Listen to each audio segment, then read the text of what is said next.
days and pleasant nights. How's everybody doing? We're on to episode 10 of the Marvel Comics Limited Series, The Long Road, issues 1 through 5. I'm here with my tech brother Steve, and it looks like some of our members are a little late, but they're on their way. They're Um, coming. They're coming. We're getting there. yeah, but we're talking about The Long Road Home. It's the second arc in the limited Marvel Comics series that they did back in. It started in 2007. This one's 2008. Um, Hmm. but we'll get there. Let's say hi to everybody real quick. It's not a long list, but we got Trev, the tower. That's right. The tower. We got brother Steve. What's up, Steve? How you doing tonight, Yep, Steve? I did. The tower. The tower. And we got Carmen. Hey, Carmen. And Tina had just popped in. Hey, Tina. Thanks for popping in. Eurogenus. Right. And we got Barry. Barry. Hey, Barry. Barry. Thanks for Hey, stopping Barry. by. And I'll say Yeah, hi people are as rolling in. yeah as people pop in. I'll touch base with them. Um, Christina. Hi, Christina. hey, Christina Payne. I need to make you a All right, so the Marvel Comics Limited Series, The Long Road Home, issues 1 through 5, released in 2008. It was exactly a year after the first arc, but still putting out the issues. This one a little smaller, 5 issues versus the 7, which I was actually okay with versus the 7. Yeah, yeah, me too. Um, But in the back there was a. It seemed like there was a lot more reading to do in the back portion of these I want to ones. say yes, except for Yeah, like the last issue. I want to say the last issue you got a little it was a more little lighter. comment. Yeah. Yeah, yeah.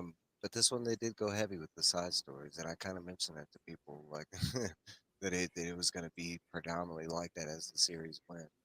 All right, I got to knock at the door. Gotta knock at my Knock, door. knock, knocking on heaven's door. Oh, Give me a minute What's up, here. Philtastic? Yeah, you're good. we're looking at the ceiling. Yeah, we're There's- doing some Lionel Richie. Hey, Phil. How's But it going? Excellente. I saw you had a good time at a signing today. I was Oh jealous. yeah, that was awesome. I was First time I right met both those backstage. gentlemen. Yeah, and if y'all have not subbed up my fine fellows that are with me on this group at this point, what the heck are y'all doing? No, but all the description and stuff is down below. Especially we were talking, just mentioned what Mr. Steve White was doing today. I highly recommend going to check out those pictures. You would definitely be in the FOMO. At least I was. I Got like brother Joe signatures. stopping by. What's up, brother It's Joe? great. How you It's doing? great meeting Hey, the creators. heck yeah. All right, so going back to this, I was just going over the description and stuff around the second arc, released in 2008, 5 issue series. It picks up exactly, and that's one of the things I do like about this series. There's no time gap, there's no time jumps. It pretty Yeah, much picks off right where we left off with the last book. Um, and also with the side stories, right? The side stories are not so like, hey, this happened in the first series. No, if you didn't read that junk, you're behind. You need to go pick up this series and reread it uh huh. because this series does not do that. It does not catch you up to pace. Hey, in the first arc, we talked about this and this and this with Arthur L. Nope, none of that. It just continues where it left off. Um, so let's get right into it. Issue 1. After touching the grapefruit, Roland breaks free and shoots the ball. Changes into a huge eye and lashes onto Roland. Roland is trapped within the ball. The gun shot alerted Clay Reynolds, injured at this time, and his men that are chasing the quartet. Cuthbert and Elaine have to grab Roland and flee. Shimi has been following the group after the quartet and gets lost. He ends up at the Dogan. Inside, he wakes up a humanoid cyborg, and that's where this comic cuts off. Um, any thoughts into that? Like, let's start right there. Like, um, yeah, I'm gonna go with my first question right there. Phil, how did you process the whole like Shimi and the humanoid cyborg? Well, I had a notion during the last reading that kind of hit me suddenly. And I didn't say anything just because there was no kind of information at that point. But now, after reading this chapter of the story, I'm starting to think that Shimi, whether it was in a prior attempt or whatnot, was supposed to be a gunslinger himself. It's just there's too much of an emphasis on him. And I mean, look, I mean, us having read the book, and I'll say some spoilers in case somebody's watching and hasn't At this read it. point, we can spoil, you know. Yeah. We can't. Look, I'll say this, people, don't spoil any Deadpool or Wolverine for me. I still haven't seen it yet, but Oh, this we're going to man. spoil. Okay. That's a different show. I'm Yeah, waiting this for one's the been around streaming. for a while. Yeah. It's out there. It's on streaming. I've watched it like 6-7 times on streaming. Real? Wait, on Disney Plus, or you had to No, pay no, extra? bootlegs. Oh, okay. You sell on the 7 Seas, you know. Yeah. I'll say this, not to go off on too much of a tangent. One of the things I miss about bootleg DVDs, I had a buddy who was grabbing them from somewhere like around Jersey City at some point, and they were. It's lies. Don't listen to him. I know, Lies. it's Trev. If He's it was just anybody messing else with but Trev, I would have gone into a wild cursing I rampage. wouldn't have But it's highlighted Trev. it. How can you? Yeah. Yeah, and he bought a copy of this to give you, I guess, a time frame of when this was going on. That final Austin Powers movie, Mm. and it was an English version translated at the bottom of the screen into Japanese with subtitles, and then translated back into English subtitles. Holy crap. So Poorly, probably. Yeah, if you remember the last Austin Powers movie, the character kept saying, "Oh, I love gold." So somehow this translated into Japanese as "I love God," and whoever was translating, just from that point on, didn't listen, because almost anything and everything that Goldmember said was about God and about church and about religion. It was a movie within a movie. That's funny. Like, if I could watch that version, because like you could imagine the picture it paints if, like, every time I kind of want to watch it now too. Right? I have to ask him if he still has it. I doubt he does, but that would be something. Yeah, so I just have a feeling that Shimi was supposed to initially be more important to the overall story than either King allowed him to, or maybe this was an afterthought after the fact, like, hey, maybe Shimi is part of the quartet in the next run or something like that. You're not too far off base, because me and Steve were talking backstage specifically about this, and I think it sums up from a lot of different things. You know, I can't pinpoint either precisely. You know, like, I mean, there's a lot of. I mean, I'm not Stephen King, of course, but you think about it, for such a small side character. I want to say the top belief is just because he's like fan favorite, and he was such a fan favorite that they felt like they needed to touch base with them, you know, in the comic. They could, and they were like, yeah, you know, we have space to do that. Well, but you just think about. Oh, go ahead. I'm sorry. My other basis for that is this is a story that's from Roland's past. Okay, after the end of the first book, we know that a significant amount of time passes by. So one would think anybody who was in Roland's past that wasn't either a gunslinger or had some sort of a magical power or effect would have been long gone or would have aged terribly. But later on in the story, almost towards the end, we see Shimi pop up again. I don't recall if it goes into too much how old he was at that point or anything like that, but Shimi's there, and he's quite alive. So, you know, there's definitely some tomfoolery going on there. Maybe it's even because yeah, I mean, maybe it's even because he went through this experience, or even went into the grapefruit, that that stuff resonated with him. But that's just for guessing. I'm gonna say, like, okay, well, remember the time is funny thing that's always there. So, like, the time wasn't moving just for Roland money. You know, it was everybody that was in Midworld, not people that came from the other level of the tower, like the quartet and stuff. The Shimi being from Midworld, you know, that always kind of explained the longevity. But then you get to the comic series, and you see that Shimi physically gets powers and stuff like that, especially the healing power. It really kind of cements the whole, like, okay, that really explains the longevity thing, like why he's still around. Mm-hmm. What do you call it?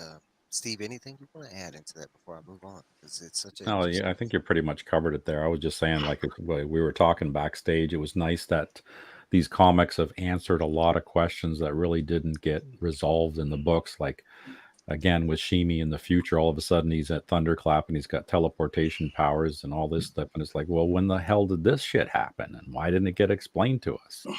So it's nice to have these little gaps filled up with these books.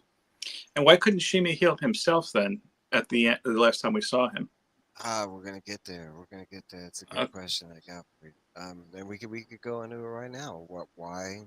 Okay, so if because in issue 2 we do see that Shimi gets his powers, and it's not just teleportation. He has the Can ability heal. to heal. He gets shot. He goes down, comes back up instantly. Not only that, he can heal others. So why does in the very last book, how is it that, or it's not the last book, right? But how is that Shimi goes down? I do have some belief. I want to hear you guys talk. It's because of the Merlin's mirror. That thing is evil. So the splinter that went into his foot, his healing powers were useless against that evil. It's from the Prime or the Prim. So It's a that great that's thought. that's Merlin's crap, man. I So hadn't even thought of that. But I mean, it's a great thought, and it does answer. I mean, if it was a piece of the Laughing Glass, I mean, and maybe by yeah, the time he realized it was fatal, he was too late to try and heal himself because he was too busy happy about the beam being fixed, right? that's kind of what I lean to. That the book kind of implied that he was just so overjoyed, like the him talking to the beam, and you have to understand what that means. That's like talking to an appendage of God kind of thing, Yeah. Yeah. and like there would be some euphoria and that kind of thing. So I always just chalk it up to like he got wounded. It was like a little nick. Maybe he felt it, but then as time progressed, by the time he might have been able to heal it, it was too far. Because it does. But okay, so I want to incline that the book does imply that there might be some kind of magic associated with it. So I could go with the Laughing Glass, now that we have that side story. Yeah. Yeah. What about you, Phil? I hadn't really thought too much about the glass itself, to be honest Uh, with you. I always thought it was that Shimi was so focused on the beam and focused on the bigger quest that he didn't even realize he's bleeding out. Yeah. Another thing I want to add to it is like everybody in this story always had a like time, place, meaning kind of thing. It doesn't seem like that at first, but for me, that was also part of it with Sheeny that he accomplished what he needed to do kind of thing. He was there not just for one moment, multiple moments during this timeline of this loop kind of thing. And like that was the end of his time kind of thing. And we saw a lot of characters like that. I mean, like with Patrick. I mean, we have no idea what happens to Patrick. He's just like, yep, he did his part. Thank you very much. Bye. And he's off on Mm. his own. Figure it out. Yeah, and I want to say all like even though they're of the good and of the white, it seems like all the side characters that survive, you know, dealings with Roland or the quartet, those like they just kind of like bye, see you later, like Yeah, it's like in yeah. Star Trek, they're wearing the red shirts. So Mm-hmm. What do you think about what was the lady that drove Roland everywhere? The last book in the real world. What was I'm bad with Oh, names, the but oh yeah, I that chick. and I can Yeah. and I can flip back and find her name, but y'all know who I'm talking about. But Yeah. Yeah. I mean, she just kind of like, bye, see you later. Like, Yeah. And that was I it. And yeah. then mean, she's in and out. I mean, some of them, yes, had a part to play, like John Cullum, like, but they were kind of like bigger characters that have been built up like that. So it's kind of like, it is a little odd. And I think that's why Sheeny gets this much love in the comics because maybe his ending was kind of like, yeah, you know, I think I do agree with that. I think that has a lot to play with it because you have to understand he's a pantser writer. He's writing as he goes, and like I think the dude just forgets that this dude's side story and that dude's side story. He's like, up that they're not important. But you know We'll what? move, I we'll mean, move on. based on what we're seeing with a lot of these side characters and what we see later on with the main characters, I kind of get the notion that, and again, this is, I'm still very much a King novice. I've read all the Dark Towers with you guys, or listened to at least, and now I've just completed Salem's Lot. I feel like he doesn't know how to do a final confrontation. Just because, without giving anything away, That is a known thing with King, and a big, yeah, and I will say that is not like that is a stereotypical thing with King, and for the right reasons. A lot of Mhm. his books, the endings just kind of fizzle out, and it works with some people it doesn't. I'm gonna yeah, say with me, it's not that he has bad endings. They're just either they're not the ending that you imagine as you're reading the story, or you know it just kind of goes completely left field kind of thing, and he does that a lot. Like, I know they uh, almost seem rushed because he's a run-on writer, is what they call it. Like, look at Tommy Knockers. I mean, I think he doesn't want the story to ever end. So he never really I thinks think of the that's ending. the And then it's like, oh case. shit, I got to end this. And then he just does it abruptly. So that's why people start not liking the ends, because he just does it quickly. see, that's Because why I they still, feel rushed.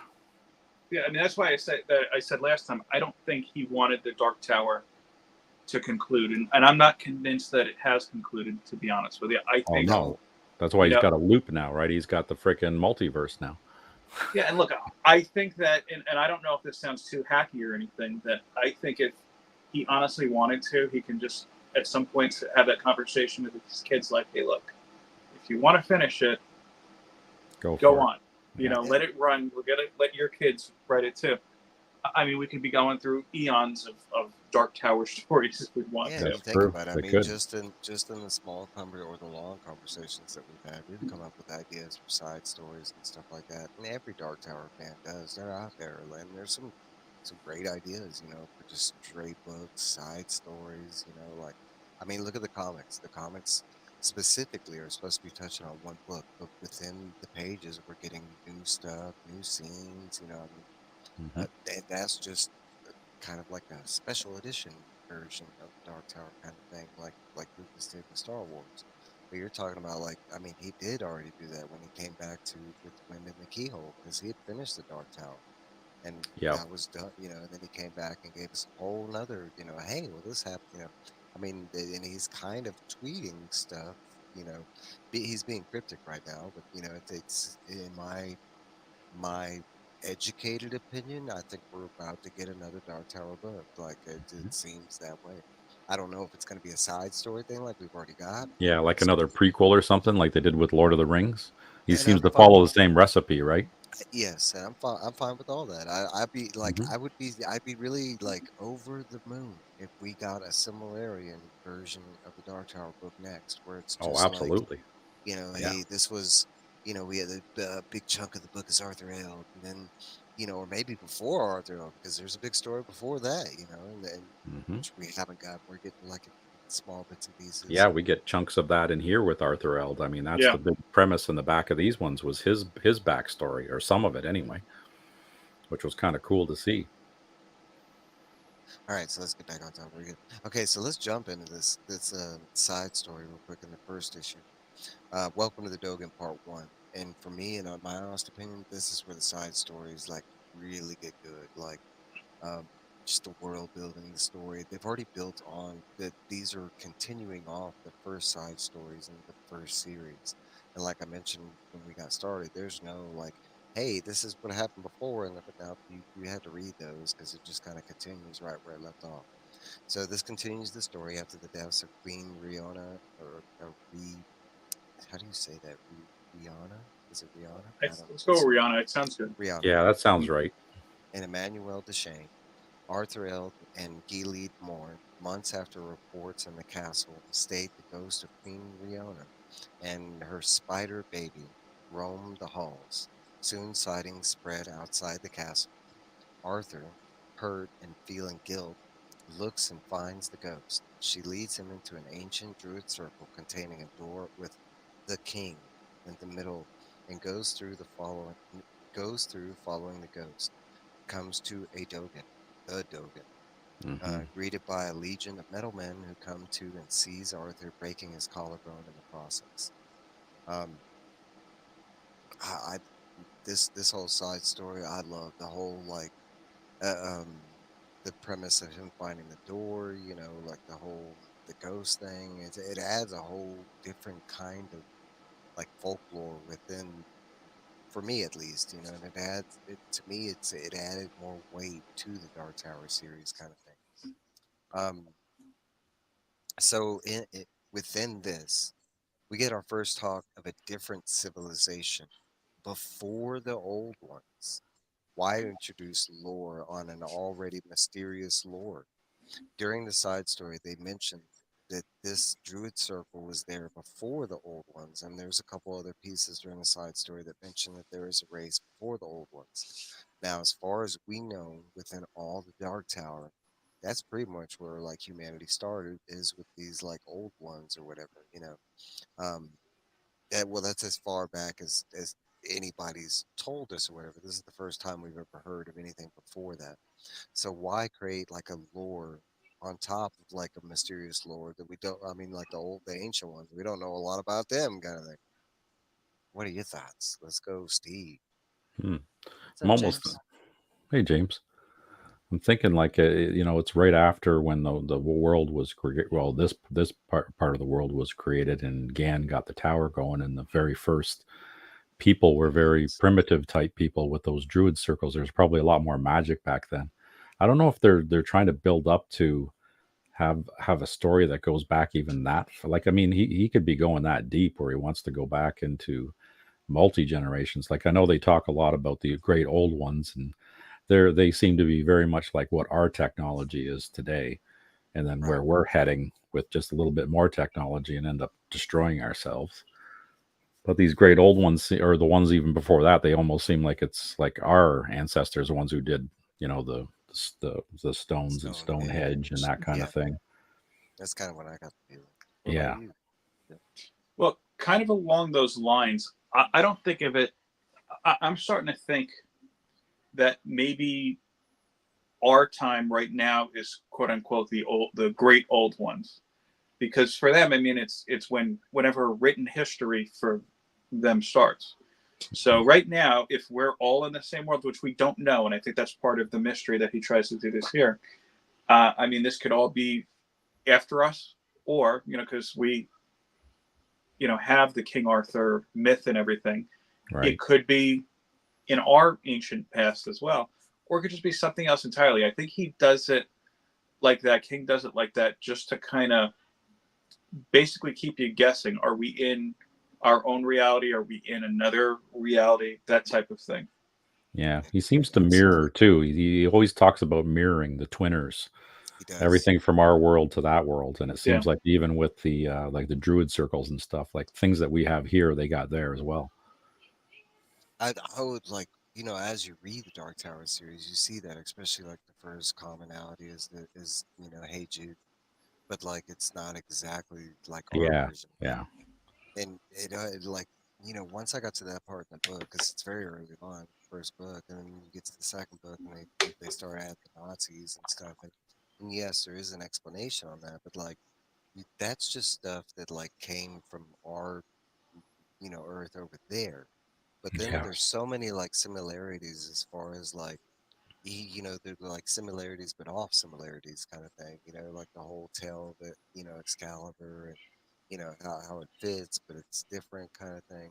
The Um, fact that they got a flat Earth and we don't. yeah, Mm. I, Mhm. I want to say it's the biggest meme within the Dark Tower because it's been there for a long time. It's not like don't think that the comics started that. Like it's spoken within the book. So, but like I want like because the meme that I know of didn't really happen until like 2010s or something like this. And this was the flat Earth thing was in the books like maybe since the Wasteland, I think, when they started Yeah. describing how Midworld looked and stuff like that. Like maybe he was just above his time on top of things. He was already making fun of the flat earthers way back then. So you know what though, this story does bring a whole nother layer of mystery to it that I didn't think about until now. So when we see the doors in the stories, the proper novels, um, they're all based on basically who's supposed to be part of Roland's quartet. And we haven't really had a discussion or at least a thought on who created these doors and why? So Is if, yeah, I mean, if this predates Roland's story, if this predates Walter, I'm assuming it predates North Central Positronics and everything. Who created the King door and why? And is the King door for Arthur? Or is it just Stephen King saying, "Yeah, hey, this is me, and I'm the door"? you're very intuitive because that's actually my second question of the night. So I always thought the doors were linked to Roland, right? We're on a loop. And all the Yeah. doors that we saw within his story are linked to Roland specifically, yes, due to his quartet and stuff like that, but they all have a mind mission to progress his quest further.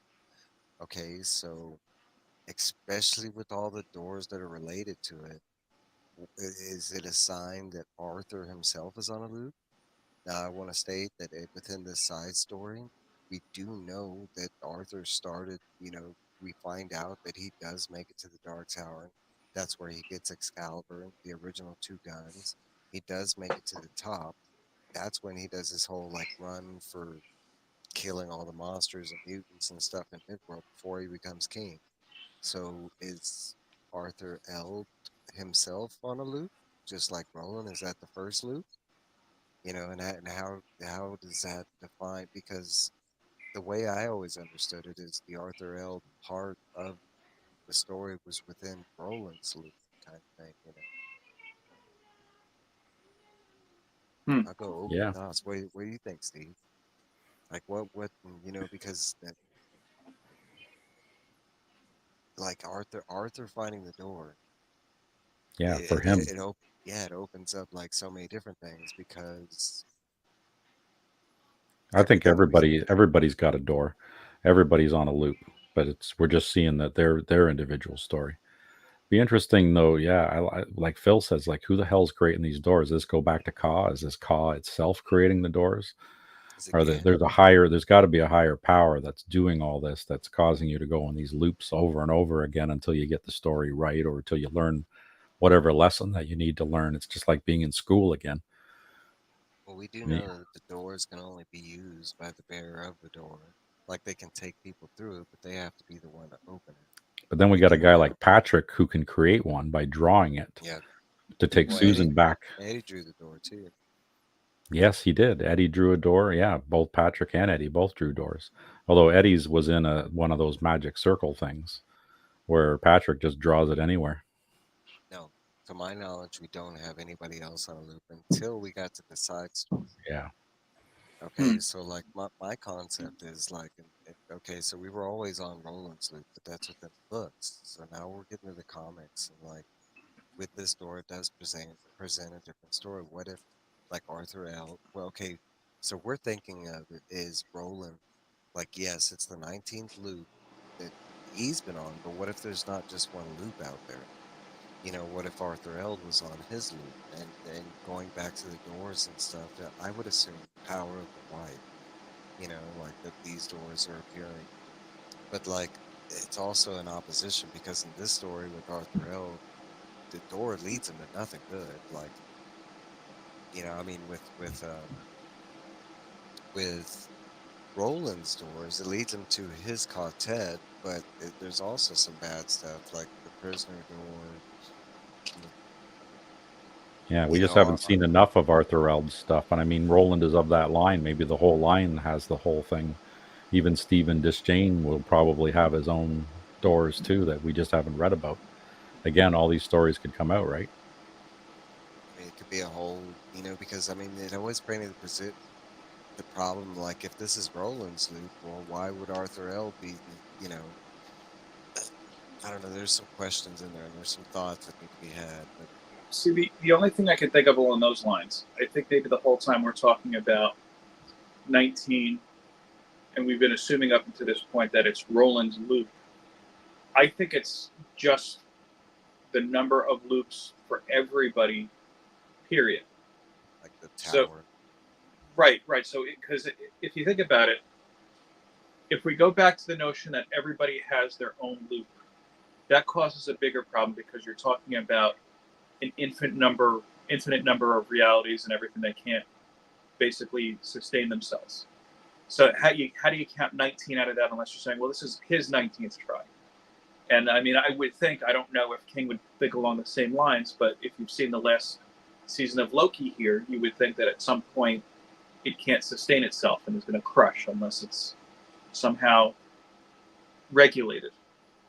So when we're talking about 19, maybe this also includes prior attempts before Roland, maybe such as Arthur. As far as the doors go, because I'm working under the assumption at this point that North Central Positronics is not a thing yet, I have to imagine that the doors themselves are either manufactured somehow by the tower or even by Ka itself. I mean, that being said, though, this door, when Arthur goes through it, not to get too far ahead, it does not take him closer to the tower, so to speak. In fact, from everything that we know at this point, it's almost the opposite of the tower. No, it takes him to the FedEx station, which is right next to, you know, Castle and Discordia. Yeah, Yeah. no, Yeah, I mean, where it takes him is nothing good. Like nothing. I mean, the only good that comes out of it is the fact that like it's revealed that there was a plot plan out there, kind of thing. That's the only good that comes out of it. You know? I mean, when I say anything good, I mean I'm defining good as closer to supporting the tower or helping the tower. Yeah. But are we even in Arthur's story at this point? Are we even along those lines where he's talking about protecting the tower, reaching it? Like, because again, this all seems like, hey, I've been to the tower already. There's no need to go there. So not that Arthur has stated that, and that's not like a part of his quest or anything. It's because at this point he's already made, it's stated that he's already made it to the tower. So like I okay, so like what's stated is during this time the tower is revered.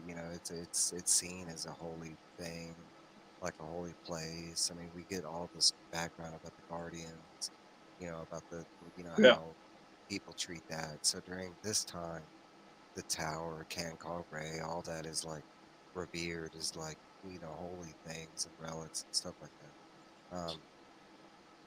I You know what wouldn't though? agree with that about the loop, and that that it would be different loops, but maybe part of the same loop, and it would like the more you think about it, maybe it wasn't necessary for Arthur to be a part of the completion loop, kind of thing.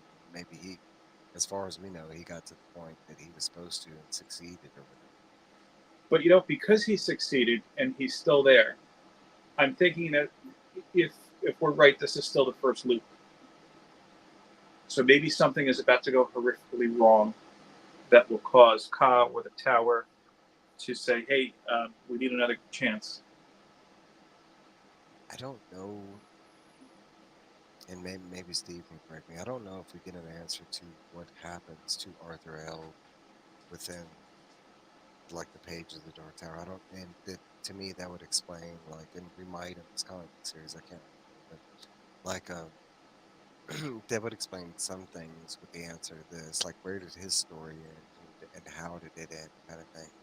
Was it purposeful? Did he fail, kind of thing. I think making it the tower is just the beginning of his story. Like I like the way that the story even tells. Well, I'm not even 100% that Arthur Eld is from Midworld. The way it's described, he kind of came from the tower, like, and he had Excalibur and the two guns, and then the short stories start from there. So, like, as far as we know, Arthur's not even like. I mean, he could be from an alternate Earth or something like that. As we don't know that. So there's some like iffy things about this, but I find it fascinating. Like, especially to add this at this point, kind of thing. You Mm. think about, we just read The Wind in the Keyhole, and that could have been the ending to the young gunslinger stories at the end of after meeting Berlin or whatever, and healing his mom, the door opened up for him, and but I find it unique that he chose the comic to do this kind of thing. Yeah. Mm. Agreed. Yes, Right, I'm so just Rick. I'm Okay. sorry. One more thing. I'm just double checking some of the backstories though too. It seems that the Dogans themselves predate the Great Cataclysm. So Their locations are special. It's like with yeah, the stones, right? They're located at lee lines on the planet, the magnetic fields. So, and then they're magic, right? So they have magic and science. That's what the Dogen's function is, right? So they're at these yeah, special locations for maximizing both. We do know that, like, I want to say that most of that, anything with technology within that world, like in my belief, is going to come from the ancient people, and how it's been explained at this point is most of that is in bad guy territory. The bad guys like that are semi figuring out how to use it, but I mean most of it's on the game. Because most of the bad guy stuff we do see that they use like magical slash science doors, but it's more of like a fading thing because the magic is just fading out, on that side of it. hmm, The doors, now that's a whole other topic. I mean, honestly, I could throw an opinion that that could be straight up Walter and Crimson King, because like especially with the drawing of the three, like it's not 100% that like that's there for an intent, like as far as help, because all the prophecies that he gets are from bad elements, like even from like the jawbone, the speaking demon. Like I mean, especially after reading the side stories about elemental demons and stuff like that within the side story, no. So I mean, all the prophecies that we got about Roland and what he was supposed to do and who he was supposed to, it all came from like supposed bad sources, Man in Black, like the speaking demon, the Mia eventually was the second one who spouted junk, but like I mean, all that was bad stuff. We don't necessarily like we never actually hear that from a good source. Like we never heard that from Steven being like, "Son, your destiny is to make it to the Dark Tower." No, we never got any of that. Like No. and so honestly, I could throw that theory out there that all the doors are like of evil intent on some level, but I want to believe that it's more like Gan. I want to believe it's the power of the white. What's up, Aaron? yeah. Oh man, life happens. Yep. All right, right. So let's move to the second issue. I think we got more to talk about. Um, so we got second issue. Shimi is being experimented on, which we kind of touch base on here. On the cyborg and the Dogen, Elaine and Cuthbert have to come to a bridge that is a single person file bridge. Elaine successfully gets both forces across using the torch, which is Roland's and his horse. But his own horse becomes scared along the path. Elaine carries Roland, well, wishes Roland is awake, and it actually happens. He does in a dream state, talking to Mark within the grapefruit. Elaine recovers with Roland in tow, but has to kill his horse in the process. They cut the bridge. The Tet appear to be safe for the moment. Shimi appears, and the cyborg is out of juice. He's technically dead. Shimi escapes and now appears to have teleportation powers. And that's where the first part of the comic jumps on.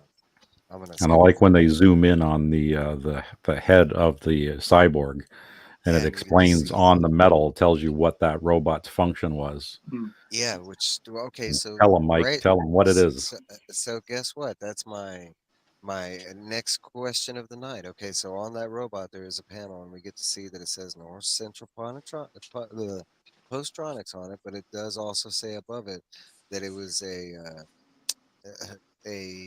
I'm trying to think of the exact words. It's a Was it empathic enhancement or something like empathic that? and or it's It was an enhancement close. for psychic abilities. It basically gives someone psychic abilities, and I think it was Well, it specifically. unlocks them, so we know Shimi was already special, right? So Uh-huh. this just helps it along. So my question right here, this insinuates that at one point the ancients and or the Crimson King were trying to take humans and check to see if they were like, telepathic or telekinetic, but also that, but also if they were, give them powers. And we read in the books that there's one power that they were kind of scared of, right? That was like banned at the Depot toy, Yep. like Um, and this thing specifically gave him that power. So my question is like, is the do you feel like this is something that the Crimson King abandoned because all these things are giving people the power that he feared the most, teleportation, I or don't know if is it's this so much that he gave him the powers, but well, they gave powers, but I don't think it was any control because I don't think it was specific like the is unlock one. Hmm. Because I I mean, don't think it didn't say anywhere that it was specifically unlocking this particular. It was whatever talent the person had. So if they had a talent towards that, that's what it would enhance. But then how does it tell what enhancement that it would give you? Like it means there a menu that says, okay, you're going to get firepower, you're going to get teleportation, you're yeah, going to because get that's my freezing thought. power. If you're already like telekinetic, like how does it just makes you a stronger telekinetic? Yeah, like somebody who's got the touch, right? And then we know the one guy who can enhance everybody else's power and turn it up. see, my only thought was, why would the Crimson King want to grant anybody powers? I mean, the only thing I could think of is if he wants them to serve him or be part of his army, whether it was supposed to be, given to some of the lower men or something to kind of hype them up, or maybe hype himself up or something like that. Um, Go a couple theories real quick, but yeah, go one ahead. being like maybe his because a lot of his enemies appear to have powers, even though sometimes we don't see them, sometimes we do. Some of them use glamours and that kind of stuff. I want to say like one of my theories is that the Crimson King was giving his people these powers because they just were ordinate, didn't have them, and like why not empower your forces kind of thing. Another thing is like I think this might have been a early plan of the Crimson King and his attempt at breaking the breakers. Like it's easier to like give these people powers and get them to try, or that was his thinking and it failed, and they went with kidnapping psychics to break the breakers. But that Yeah. was kind of my first thoughts, like on either or. See, Yeah. my thought was that it was an abandoned plan, only because his focus, from what we've seen at this point, isn't so much granting powers; it's taking power to direct it in a way to break the beams. Yeah. And that Dogan was also described as, it was destroyed. It was really decrepit. Maybe the Crimson King didn't even know about that particular Dogan was even still. He probably just overlooked it and didn't even know that it was functional, or the cyborg was barely functionable because that was kind of like its last act. When Yeah. Sheeman Yeah, stumbled into it, like the place was an absolute mess from the either that or descriptions. like they came back and like fixed it up and used it because I want to say in Arthur L's story, it's the same thing where it's like a decrepit Dogen. Like remember they they barely have to touch the gate and it just like Yeah, crumbles. crumbled to dust. Yeah, Yeah, because they're so old. I want to say my thoughts to that was just the Crimson King at some point came in and like maybe it was a focal point for like these good guys coming through, and he was like, "Well, I'm gonna fix it up and use it as a bad guy station." Yeah, could very well be. We don't have enough Because information.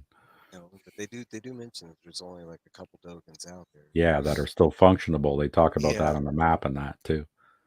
So they got a really beautiful map in these books. yeah, it does. I love the map. The map's beautiful.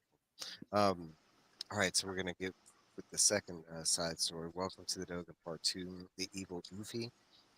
Brief description about Ufi. And a Ufi is any person, spirit, or demon who assumes an identity for evil purposes, like a shapeshifter, elemental. Um, Weeks have passed and no Arthur has been found. Reports and sightings of a ghoulish Arthur L start to, you know, travel the countryside.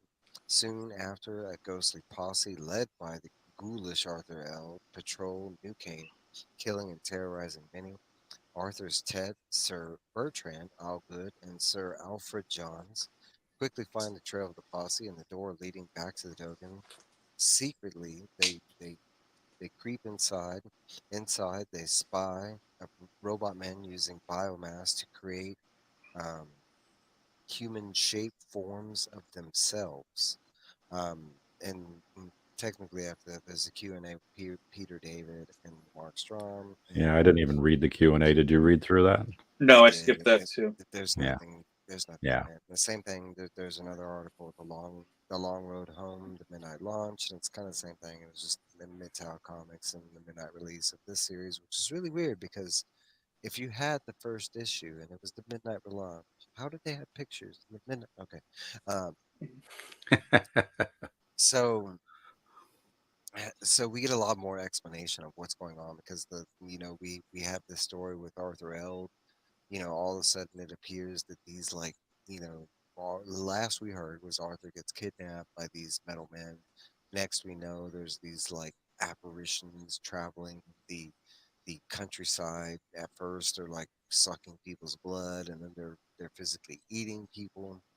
Um I love the side story. The whole like the idea of these robots for whatever reason like taking this biomass and making creations of not only Arthur L, but like his closest companions, his gunslingers and stuff like that.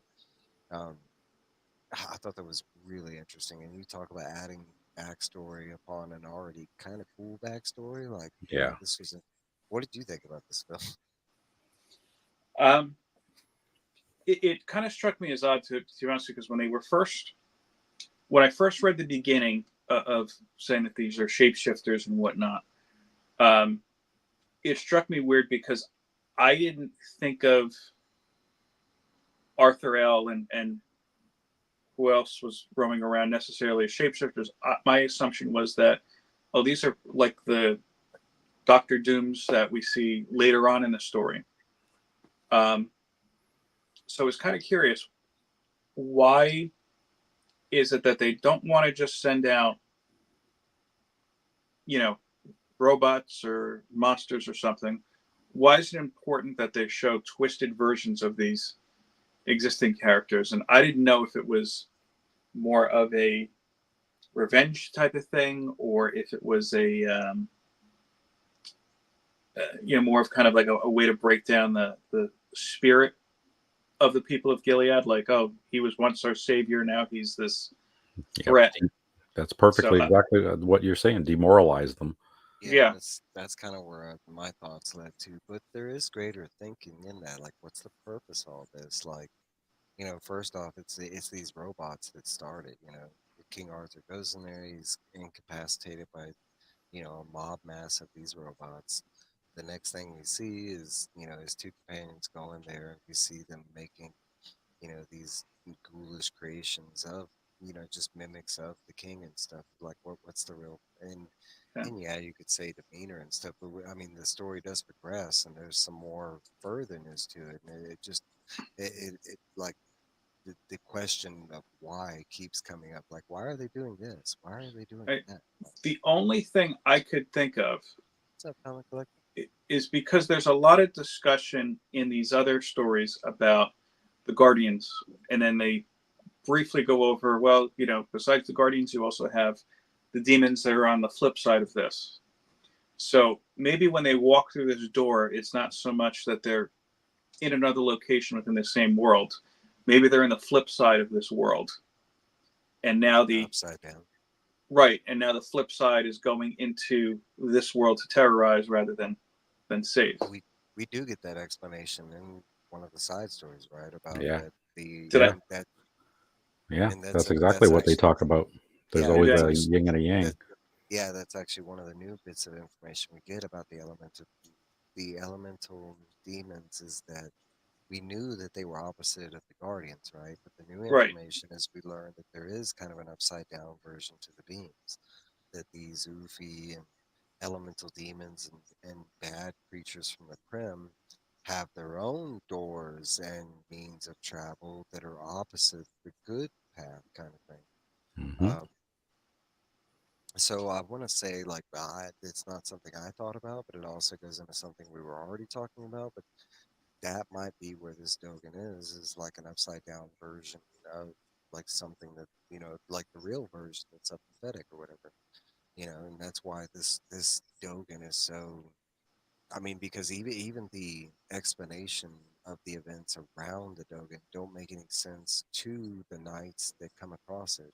Arthur is bewildered by it because the description is there's a bunch of robotic knights that are in front of the Dogan. They're all deceased. They both have like, kind of like Civil War type of clothes on, where one has like a blue, one has like an orange, but they both died fighting each other in that fashion, and it's even stated how great of an event that would have had to been for everybody to literally kill themselves.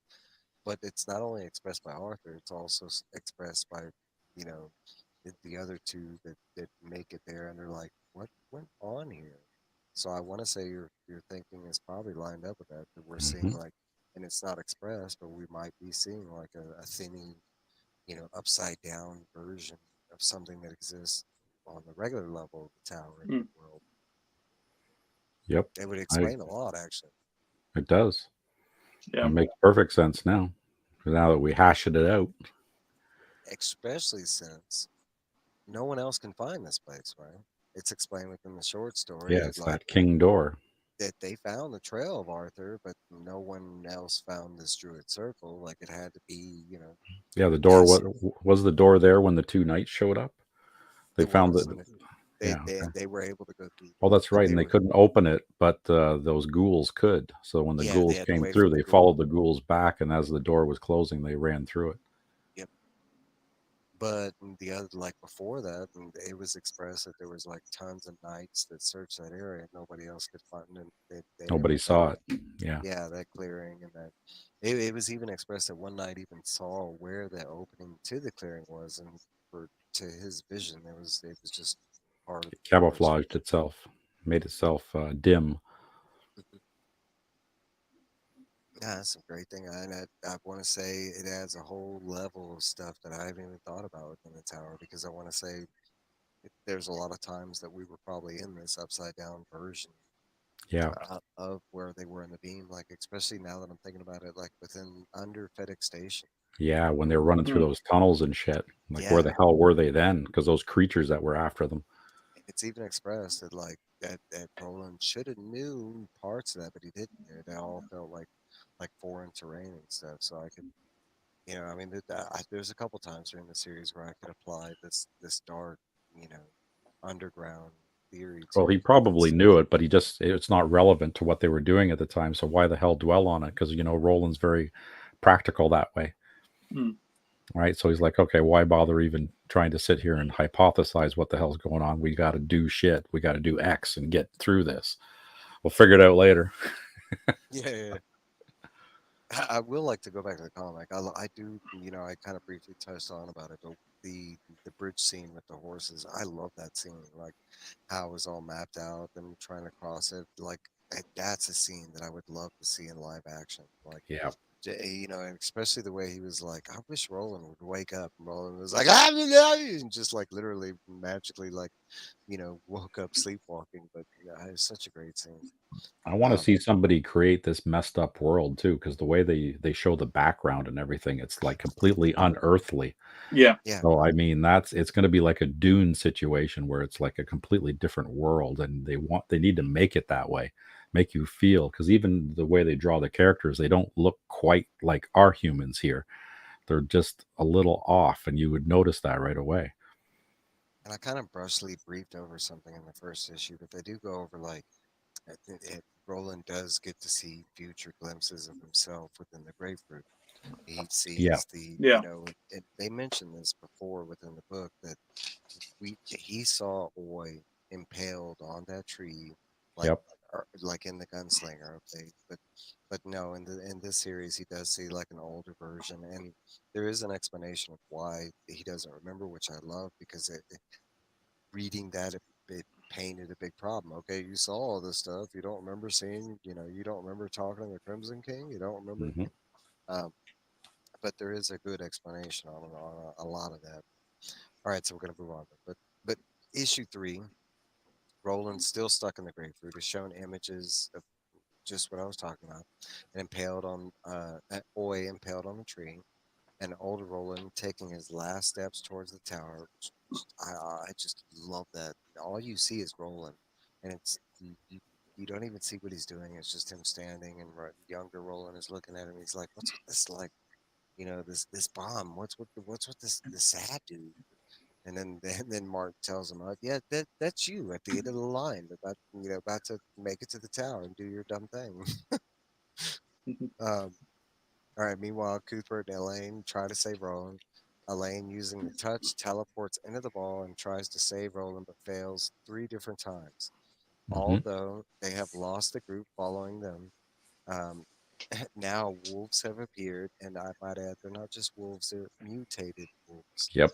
Um, Testing the group one by one, testing their strength one by one, and that's where basically we see 2 wolves taken out, which is one of the more badass scenes. Roland kind of wakes up and just like, you know, kills one of the wolves with his bare hands while he's sleeping. Like, Roland was already a badass. They're making him extra badass in this series. All right, so I'm gonna get to the side story because that's where I got the question. Welcome to the Dogan Part 3, City of the Dead. Description of the Dogan and Goofies again. Back in the Dogan, Bertrand and Alfred Johns have been captured by these Oofy doubles. The doubles capture Gilead, and the ghouls make a great haul under the castle. In the prison cell, Alfred is left with a pendant he uses as a Manny bomb, and they Hmm. escape with Arthur. Teleporting to No Ray, they are instantly greeted by huge animal man hybrids thought to be Tahim, but are instantly recognized as the guardians of the beams. Arthur, Bertrand, and Alfred teleport back to the castle with the guardians. Guardians incapacitate and take the Yuffie, and teleport away. There's also articles on how to make a sketch cover, and an article on the Dark Tower on the road, details on the comic series, and that one was actually kind of informative, but not really necessary reads kind of thing. All right, so my question: the Guardians mentioned one that will resurrect them, and during Eld's time, they had yet to be born. Who is this person, and thoughts on who is supposed to resurrect the Guardians of the Beams? Let's go, Phil.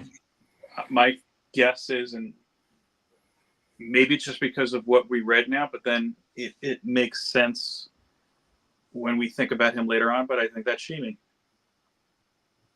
Well, okay, let me point this out that in Roland's time, the Guardians have not been resurrected. Like, we do see the cybernetic made. That's not the Guardians they're talking about. The Guardians they're talking about are like the half human ones, the Right. weird.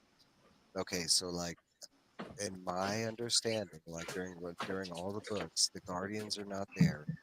Maybe Myrtle, maybe a couple. Okay, but like the way I read this is like this is something after Roland or during Roland's time that we didn't see, kind of thing. I don't know. To my knowledge, the Guardians are not around when Mm-hmm. Roland's there. Well, in that sense, then considering if all these happen after Roland, correct me if I'm wrong. The only character then that we know who's still around by the end of Roland's story is Roland. So maybe Roland then, but I'm still leaning towards Shimi. Maybe there's something that happened in that act of saving the beam that we I just like that though. don't know about. It could very well be. And then when he died, he's like the Jedi, where he goes and becomes part of the beam and helps resurrect the Guardians from there. Because now the beams are healing themselves, and maybe the other ones will all spring back into being. Yeah. And when that happens, the Guardians will come back again. So yeah, Is that the could fit. That could fit very neatly. Yeah, good. It is the first time during the series that Bean physically talks to somebody, and it is she. Yeah, it shows up as a little boy or whatever. That's all beat to crap. It could also be I can't think of the character's name. The one in the last book that I absolutely hated because I thought he was just Patrick. right. Wait, hold on. Patrick. Yeah. I want to. Excuse me. Okay, it's kind of like an off-ended question because I want to believe the answer is like I'm hoping the answer is it's in the next book. Like it's somebody that we Yeah, haven't even it's coming seen up. yet. Like I want to assume that they were like kind of hinting at stuff. Okay, so here's a thought. This was written before Wind in the Keyhole, so what if it's Tim? We don't like. I mean, we got to Yeah. see like the origin of Tim and him becoming a gunslinger in an unorthodox fashion. But what if it's something related to that kind of thing, and like my thought process goes all kind of crazy. But like I want to assume it's like they were subtly like hinting at stuff to come in future novels, kind of like we have already expressed that King did not want the series to end. It reads like that. Yeah, and the knowledge is that he was the only reason he finished it was because he was, afraid he was going to die, kind of thing. Like I want to believe if that fear was not there, that he would have kept this going, kind of thing. Yep. And mentioned it might be a plan to continue with Joe Hill or one of his other kids, kind of thing. But You know, even still, he put that loop in there though, so he still made it so it didn't end. Yeah, he did, which I think Sorry, was Phil. fantastic. no worries. But you know what something that's really kind of struck me, and it's something I've been trying to sort out and think about, maybe for a future video. If you go back to King's interview during the last story, I think it was one of the Comic-Con panels, which is hilarious if you didn't read it. Just the lobstrosity thing still had me laughing. I was telling my wife about that. Somebody had asked him something like, well, what's the meaning behind the tower? And he did something that I was kind of surprised he did. He kind of answered it. He kind of said, I always just saw it as life. Is that, look, you're going to get handed with difficulties. You're going to get handed with barriers and things like sea creatures eating your fingers. But there's always a way past it and a way around it and a way to Overcome it. advance. Yeah. Right. And I tend to think in those terms, maybe that's why the Guardians will come back, or that's why the story's not done yet. Well, the whole like one of the main themes of the Dark Tower series is cause of will.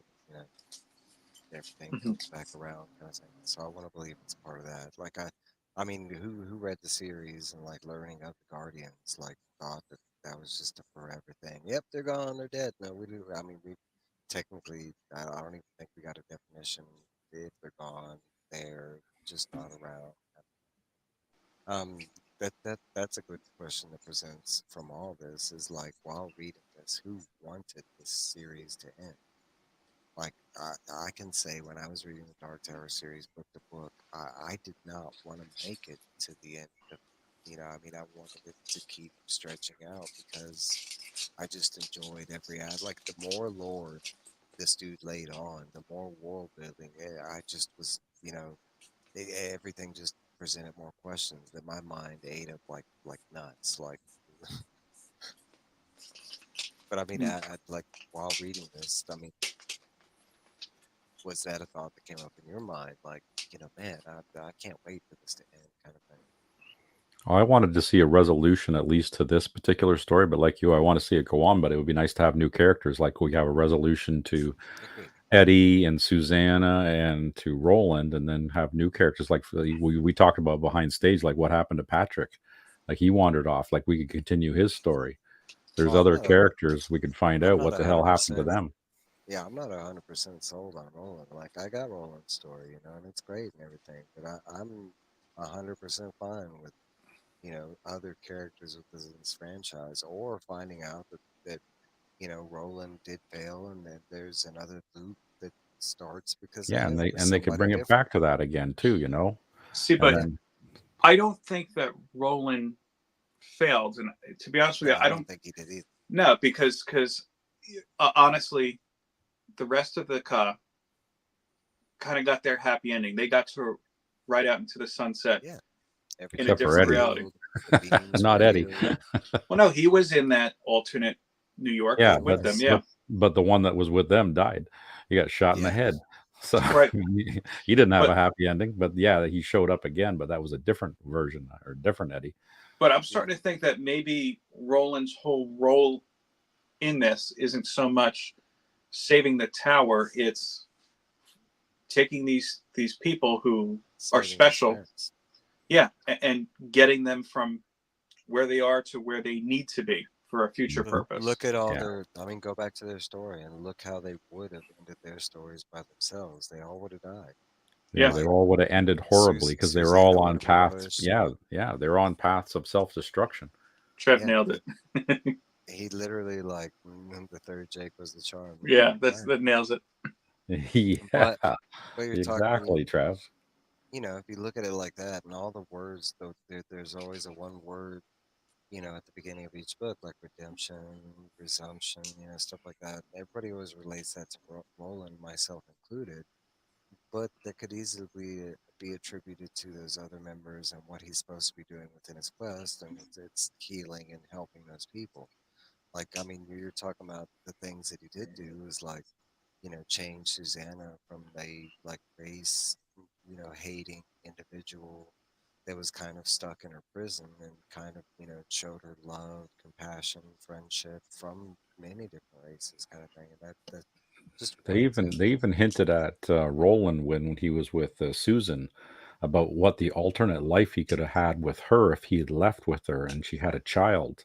And then his line continues and the line of Eld continues. There's a whole tangent right there that they haven't even explored yet. Mm. And that could very well happen on another loop. He could go back to Magis and then, you know, take off with her instead of doing what he did there. It's kind of why I like the loop because there's angles you can play at, and especially learning that the loops can change. Like I love that aspect because if it's a standardized loop, then you're just reading book 1 through 8. That's it. But that's not how it was presented. It was presented that the loops can change. Yeah, because That this this time, this world, the time is not linear like our time. It goes in a circle round and round. Where our world, it's linear. So if you came back, you'd be at a future date, and it would just time would keep going forward. So it kind of make more sense in our world. Yeah, but Trev, if you think about how Jake started, and then yeah, at one point in the book, yeah, Jake was really filled with a lot of rage and a lot of hate, and I'll be honest with you. At one point, I thought Jake was going to be the guy who turns on the whole group, and long he managed, yeah, he managed to turn it around. So and Jake sounded like he was a troubled kid kind of to begin with. So I think that, yeah, Jake did improve from this whole thing as well. you talk about like I mean Jake's a little harder to find as far as like what Roland did to change it, but and like I know this is expressed throughout the book that Roland was deeply guilted that he felt like he took Jake's childhood from him. But on another like angle, it's more like he turned him into a man. Not only that, but a gunslinger among men. Mm-hmm. Like the morals, the compassion, the all that was there because Jake was. I mean, that was the whole like addition to Oi. Because everybody else is just like it's an animal, kind of thing. Yeah, and Um, if Jake was left in his world, he just kept dying over and over again the same horrible way, run over by a Yeah. car. So by Roland taking him into that world or having Cobb bring him into that world, he was actually saving him. And then who knows? I know he was still a kid when he died, but time doesn't work the same over there, right? So it could have been he could have had an entire full lifetime from them searching for the tower, right? Because time was messed up.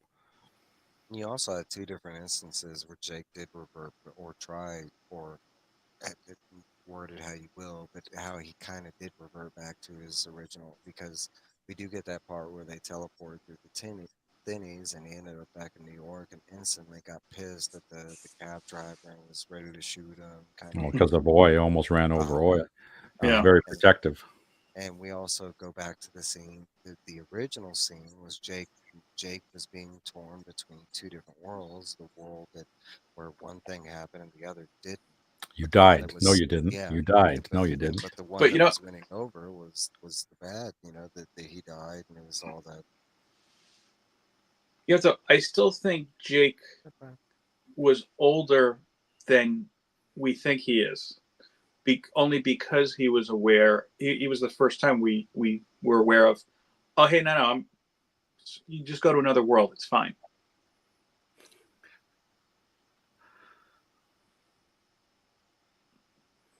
State that again. Throw that out there. I think I I heard. was going to say, I still think that Jake is a lot older, or at least a lot more experienced than we know he was to be.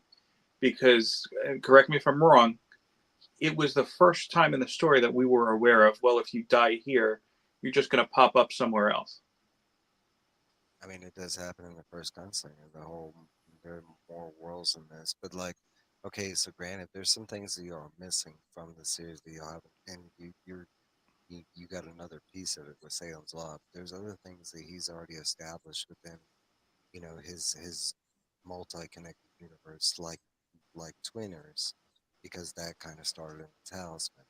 Mm-hmm. Even though like Gunslinger, yes, like it started at the beginning, and that's his idea that there are other worlds with that. That's where his idea started from, like connecting all the his different books and stuff like that. So like you get to the Talisman, and you read the Talisman, and that's kind of what the Talisman is about. Is you find out that there's Earth, and there's other versions of Earth where The territories. where we do have doppelgangers of ourselves, and he kind of like incorporated that main thing within because during the gunslinger thing, the twin thing didn't really like kind of start until the wasteland. So I want to say he just he started something in one book and he was like, man, I really like this, and he just kind of like incorporated into the gunslinger because it's that kind of series. So the idea that like Jake would have been older. Yes, because the whole like time moves weird. And back on Earth, we do know that he was 12, but like the second he comes over to Midworld, that's a whole different stretch. We technically don't know how long they spent throughout their journey. And you're talking about, if my imagination is correct, hundreds of years. So, I mean, they might have looked an age, but like Susanna, Eddie, Roy, all of them, I would have imagined that like that the real timeline, if it was mapped out in a like a tape measure-ish kind of way, it would have been like centuries long. That's Hmm.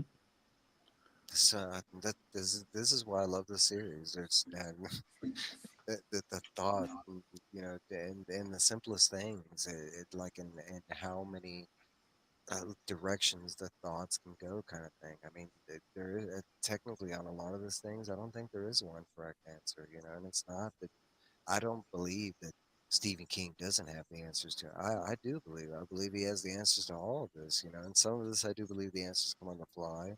But I believe a lot of the big main things, nah, it's set in stone kind of thing. Yeah, the big plot points. Mm-hmm. Mhm. Yeah, I and love it. I think it was the pusher that killed Jake, but I know Martin was riding along in his mind at the time there. Yeah. But we figured it was the pusher, right? No, but I mean, going back to it, and it's not to state that Jake was just this horrible person like Eddie and Susan, and he needed to be saved. I think Jake's relationship to Roland wasn't really like, you know, Jake needed to be saved. I think in Jake's respect, it was Roland that needed to be saved because when it gets down to the story pieces of what brought Roland back to humanity, it's all Jake. Like, yes, some of it was Eddie, some of it was Susan, but predominantly to the story, it was Jake that was showing him like what he was missing out on, what he had lost, what you know, just the Yeah, just the because he was forced to grow up so fast. His trial of manhood happened way too quick, so he missed childhood basically. And his dad was even sad about that. So you're right. Jake was a pivotal thing to bring him back. it's kind of like the relationship backwards, with Roland looking towards Jake because, like you said, that's the life that he went through. So, I mean, it paints that picture of why he would have had that guilt because Roland never did get to live that happy childhood that all the other people in Geely would have been doing at that time while he was being, trained as a gunslinger and stuff, and then having to force Jake into that same training. Yeah, that guilt would have been there. Like, man, I just ripped this whole little kid's life from him. Until That Brian Sturgis, and then he was able to give him that childhood, and he made sure he went out of his way to have him hang out with those other kids and have a bit of a childhood there, playing in the hay and doing all that. Mm-hmm. That was very important.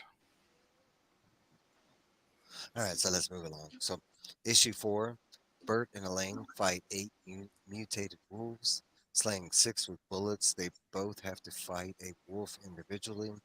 Bert kills his using Roland's gun, which he feels immensely guilt about. That it's expressed that a gunslinger's gun is that. I mean, it's expressed during the book. That it's that special. Um, but Elaine is wounded, but the two prevail. Shimi is shot, showing up surprisingly.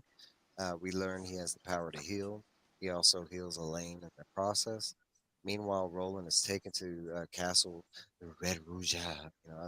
Castle Red um, by Raven Martin. And Yeah. Martin is in Raven form, and has a royal council with the Crimson King. After Shimi heals himself, Elaine and he mounts his mule and teleports into the grapefruit. Um, my question actually comes to this part before we get to the side story, so let's go there. Does adding abilities to side characters complicate things? Now, my question is specifically related to Shimi, but this could expand to others. But um, we knew that Shimi had teleportation powers, but we did not know about the healing powers. And we talked about the laughing glass and with the whole like it because it does kind of paint a problem there, or it doesn't. Just depends on your thinking. I imagine some people reading that would have been like, "No, how did Chibi die then? If he could heal, you know." Um, but There was there was another piece to that too, because in that book he was starting to have those brain hemorrhages, right? Because every time he was using those powers, it was really taxing the shit out of him. So by the time he'd done those last few teleports, maybe he was taxed so bad that he couldn't yeah, do he jack just didn't shit. think He couldn't about it. even heal himself anymore. Like his mana or whatever it was completely depleted at the time. Yeah, because thinking about that, I'm glad you brought that up because if Shimi was able to heal like he could heal here, the second he's seen Roland and Roland was still suffering the arthritis at that time, you think good old buddy Shimi would have been like, "Oh, Roland, I love you. Let me heal you." Exactly. Mhm. No, Sort him out. so I want to say that your line of thinking is exactly probably what is there is we did know Shimi was like on his last legs. He was old, made it through the story, but at the same time maybe just running out. We did see that from the teleportation thing that every single time was like a life or death situation kind of thing. Like his head's Mhm. gonna explode one more time, and that's the end of him.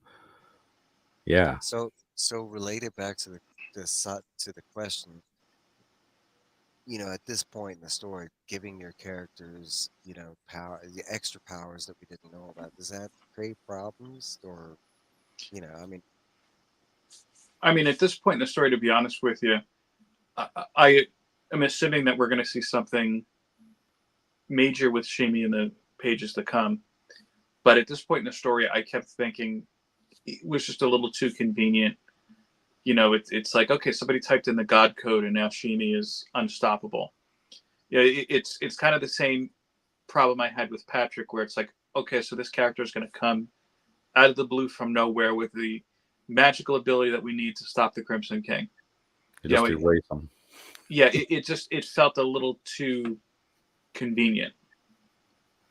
Yeah, it is it seems a, like a cop out, doesn't it? It seems like they're Yeah, it just is, like, okay, we can fix this. We'll just throw a side character in, throw some powers at him, and boom, it's all sorted out. that's why it is, I think that Shimi is going to be integral to Roland's recovering from where the predicament that we kind of leave him in is at the end of this particular story.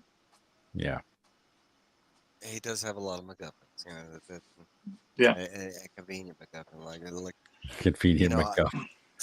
I don't know, like, because it does, in my mind, it does paint issues that if you have to go back to the original, like, okay, this is supposed to be read as a companion piece, beside, a sister novel, something like that, right?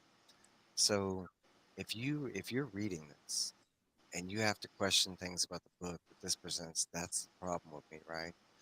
And like, I don't mean like you read something and you have to go, check the histories. That's one thing, but no, this is something like where it does present either new problems or or new gateway. I mean, good or positive, but like in this situation, it does because it gets you thinking about Sheeny's end. Like, Mhm. well, how come he didn't do this? How come he didn't do that? You know what, though, on the other side of the coin, and this is just something that struck me now because we're talking a lot about how the book, you're constantly seeing opposing forces. So if for every guardian we have a demon, for example. So by that notion, if these books and these stories always have an opposing force, then there is a for lack of a better word, an evil Sheeny or Sheeny character who has healing abilities, who, in theory, may be able to bring back the Crimson King. Because if you recall at the end of the story, even though he's gone, he's not really dead. We still see his eyes. So maybe there is an anti Patrick who can just draw him back better than ever. Agreed, and they have that in It's the talisman talks very exactly like that. It Yeah, says they the Oh, do. twinners are a dark version, Yeah, they I are. guess like I have with to read the talisman. like with Yeah, Wolf. well, There's a character in there called Wolf, and then he has it's an evil definitely version. it's Yeah. definitely along the path of the being. It's going to be one of the things that, you know, um, I love Talisman. I can't wait to see a live action version. I Oh can't wait to yeah. read the book again.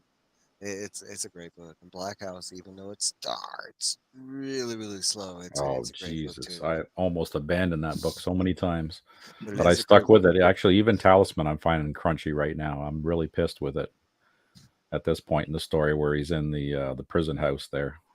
The boys, Oh, the I love that boys. part with Sunny. Uh, Oh, I love that part.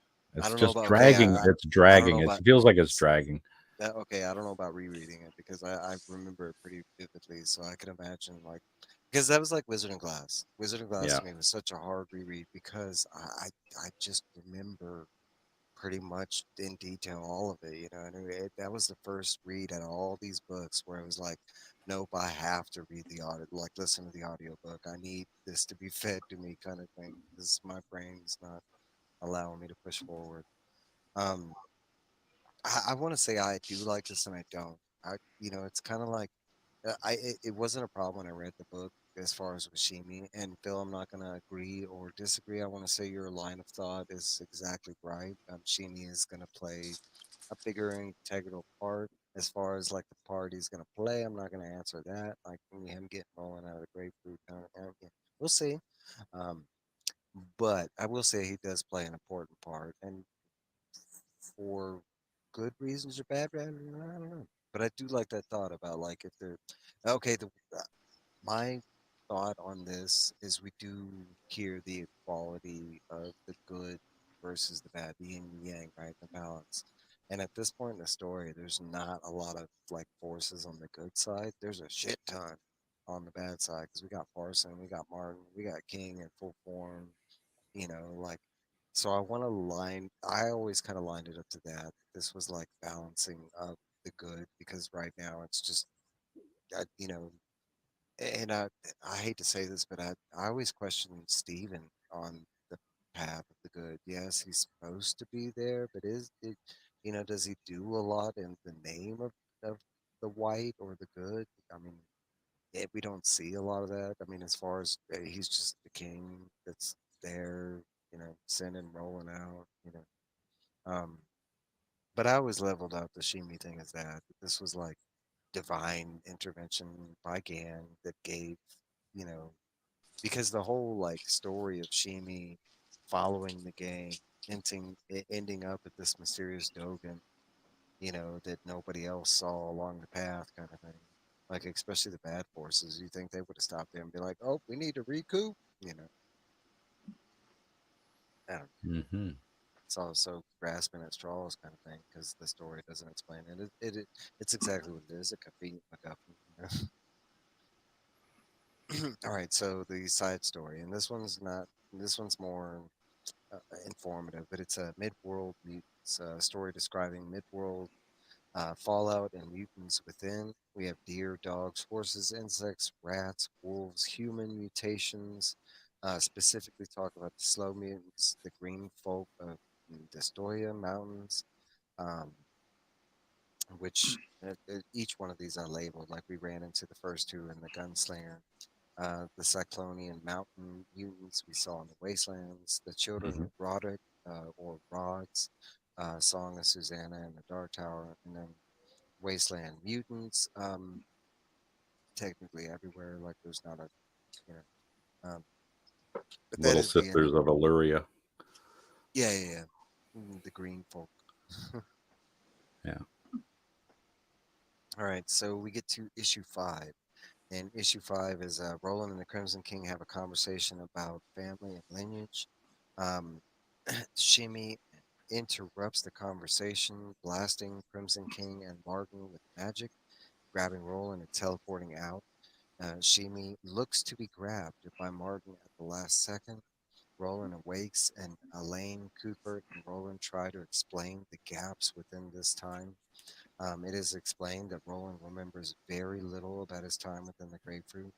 The Tet wait a day before they wait a day for Shimi to return. He doesn't. They head back to Gili to find that Farson has spread a rumor that has stated that the 3 young gunslingers died back in Magus. Gunslinging has been mourning for months due to this. Stephen Deshane is called to the gates along with Elaine and Cuthbert's fathers. Stephen notices something off about Roland along with Elaine and Cuthbert. Roland does not reveal that he has the grapefruit and keeps it for himself, and that's where the comic part leaves off. The side stories in this is invoking the Guardians. We have it's a custom practice on Midworld when a baby is born and the umbilical cord cut. They place a chip of cedar wood above the baby's navel to call upon the Guardians for protection against the ill-sick demon-like beings. We have description of these. One, the Guardians of the Beams. Description of the 12 Guardians and their purpose.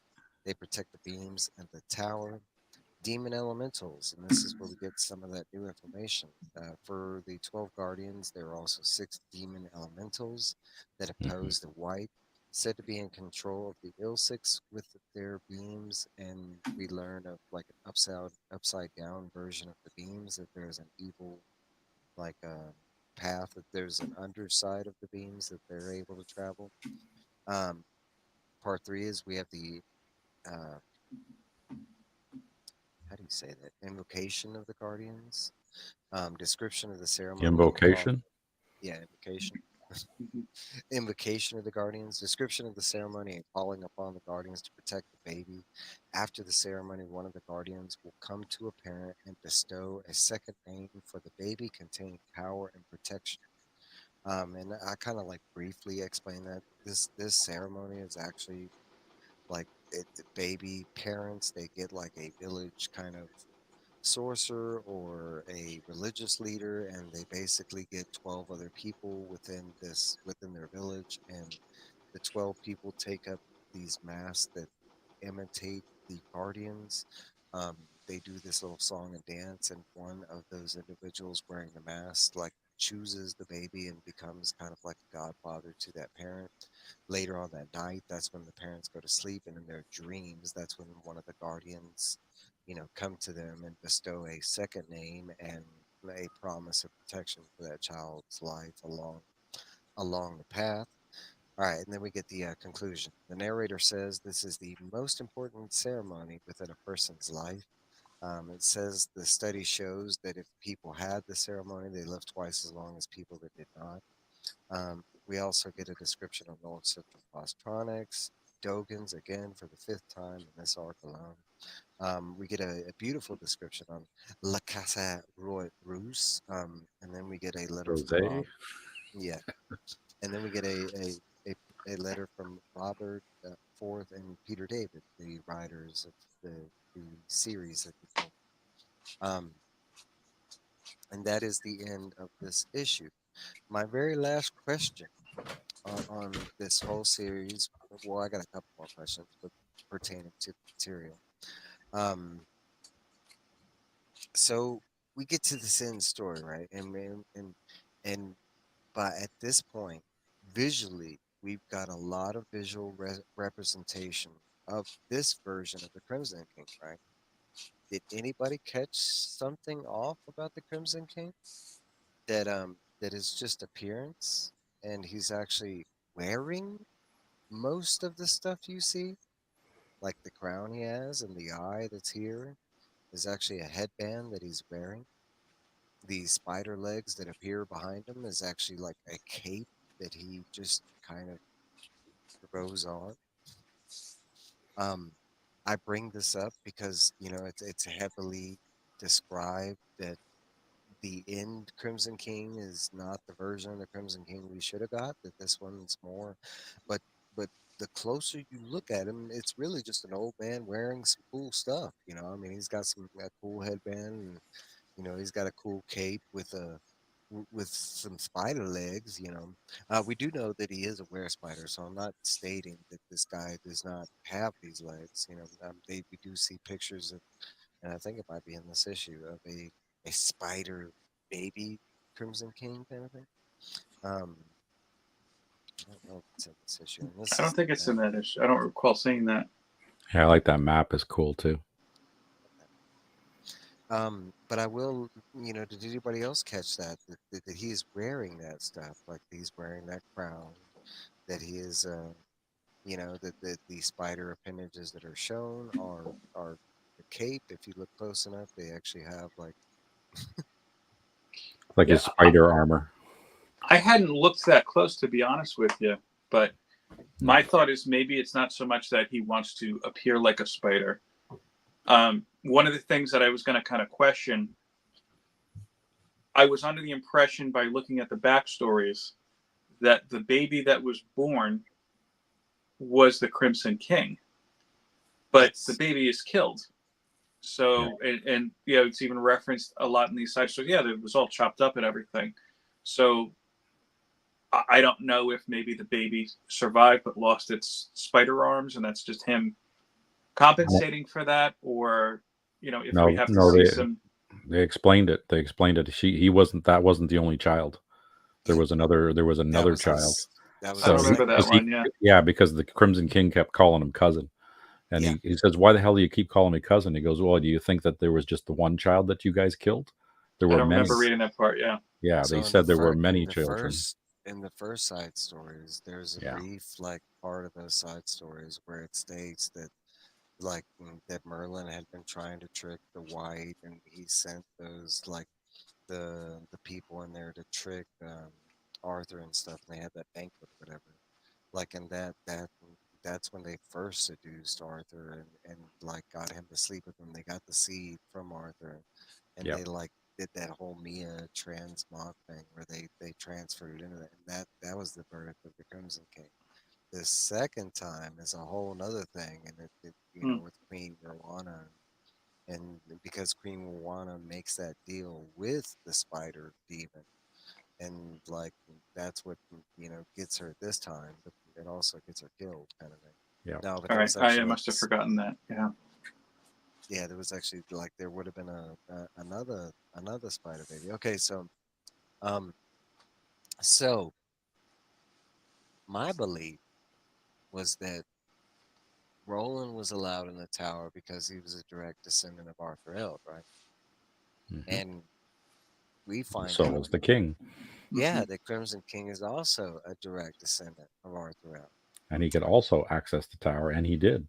He did, but why just Roland though? I mean, if it was supposed to be a descendant, is it because it had like an anti-evil thing attached to the, and if that's the case, why did the Crimson King think that Mordred was going to be able to make it into the tower? Because remember, that was a big part of the Dark Tower that the Crimson King didn't even want Mordred alive. He wanted like the symbol that appeared like the symbol of L that appeared like I forget where it was like his belly or like his foot when he transformed, but like the Crimson King believed if he got that symbol, it was going to open up the doors. So was the Crimson King just confused? Is this just misinformation? Like, because my belief is that I mean we know that the tower was for Roland. I mean that's the shape, form, design that no one can get in but Roland because it's designed for him. At maybe at this given time. That's not to say that it hasn't had, that hasn't altered and had other designs like Braille. Okay, so but it paints the problem that like if that was the case, like why did Crimson King think that Mordred was going to be his key into the tower? Was it because he was like physical flesh? But he wasn't, right? He was still born almost the same way the Crimson King was, with the whole like, faxing of the. So what do y'all think about that? I Was the mean, Crimson King was the I'm shoot Crimson King just misinformed?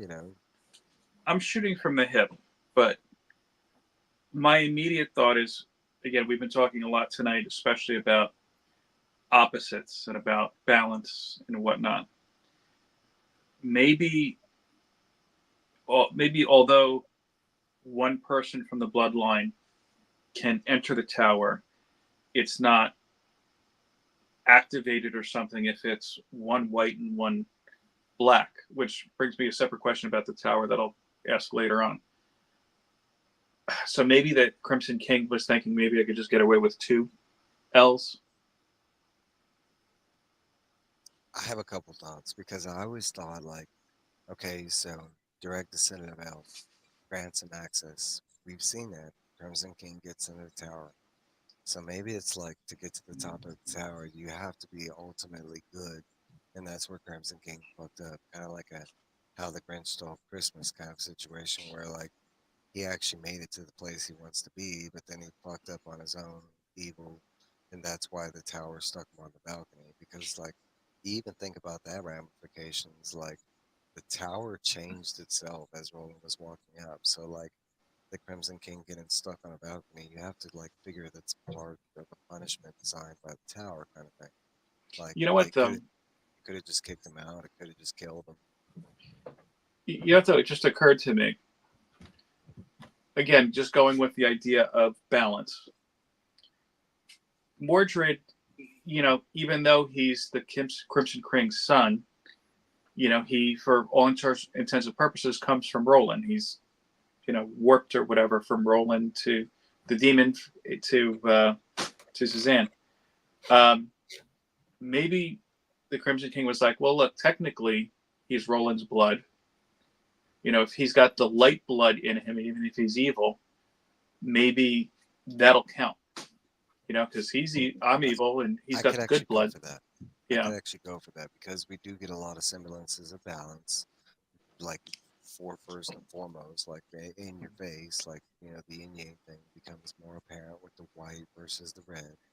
So I could go with that. That Crimson King, because it is stated that he had blood of both fathers. So I want to believe that that lines up to what the Crimson King might have been thinking. Like, hey, I got Roland's blood, I got my blood. Maybe with the white and the red, it will prevail, kind of thing. Where the red it did succeed, kind of thing. Because it makes you think also, if it was so achievable that the Crimson King could just leave Castle Well Rouge and walk over to Cancun Ray, walk up the Dark Tower, and just make it in there. Like, where's all the like, like where's all the security? Where's the, I mean, and like, it just did that part always like there were questions there. Like, if the tower wants to succeed and it's casting all these heroes in the world. Why allow the Crimson King in there in the first place? And I get like deceit, stuff like that, but can you deceive like God himself, which is supposed to be Gan, like tower form? So why allow like Very this simple. thing? The tower is Gan, right? We've been talking about it all night long. There's opposites of everything. So there's the opposite of the tower. What's on the other side? We talked about the beams. Where's the other tower? The evil tower, the dark tower, the other tower. Oh, so the So white it's the tower, anti-Gan. the, So the that's where white the tower's living in, that would be the anti to the dark tower. The white tower allowed. and then of I could course get. the Crimson King. We're thinking good evil. All right. So what does evil think about? Okay. So we got the Crimson King. He's going to have a kid, and it's just like with the Star Wars with the Sith and the Sith Lord. So they know that they're going to be betrayed. That's what they do. So if you're going to have a chaotic son, he's going to usurp the throne at some point in time. That's what they do because you're all chaotic. You're evil, right? So that's their function. Is that still going to stop them from procreating? No. but that's what they do. They betray, they destroy. That's their function. Think of it And like that. we do know that's his ultimate goal. Like at they stated in this that the Crimson King, he's like, yeah, I just want to make it up to the tower and So destroy chaos. everything. Yeah, just Bring bring it it back back to the to dark so that, it's yeah like the Null. rim. Yeah, Yeah. Hmm. Null wants his darkness back, and all these people brought in all this goodness and light and shit, and that irritated him. So now he's going to destroy it all and bring it back to the beautiful, warm, nice, cool darkness. yep. You know what, though, I thought was kind of interesting. This was the question I was going to lead to before, and Steve, you kind of opened the door for this. We keep talking about the Dark Tower as this is where Roland needs to be. This is where the good part, the finale will come. It's kind of strange because typically when we associate dark with evil.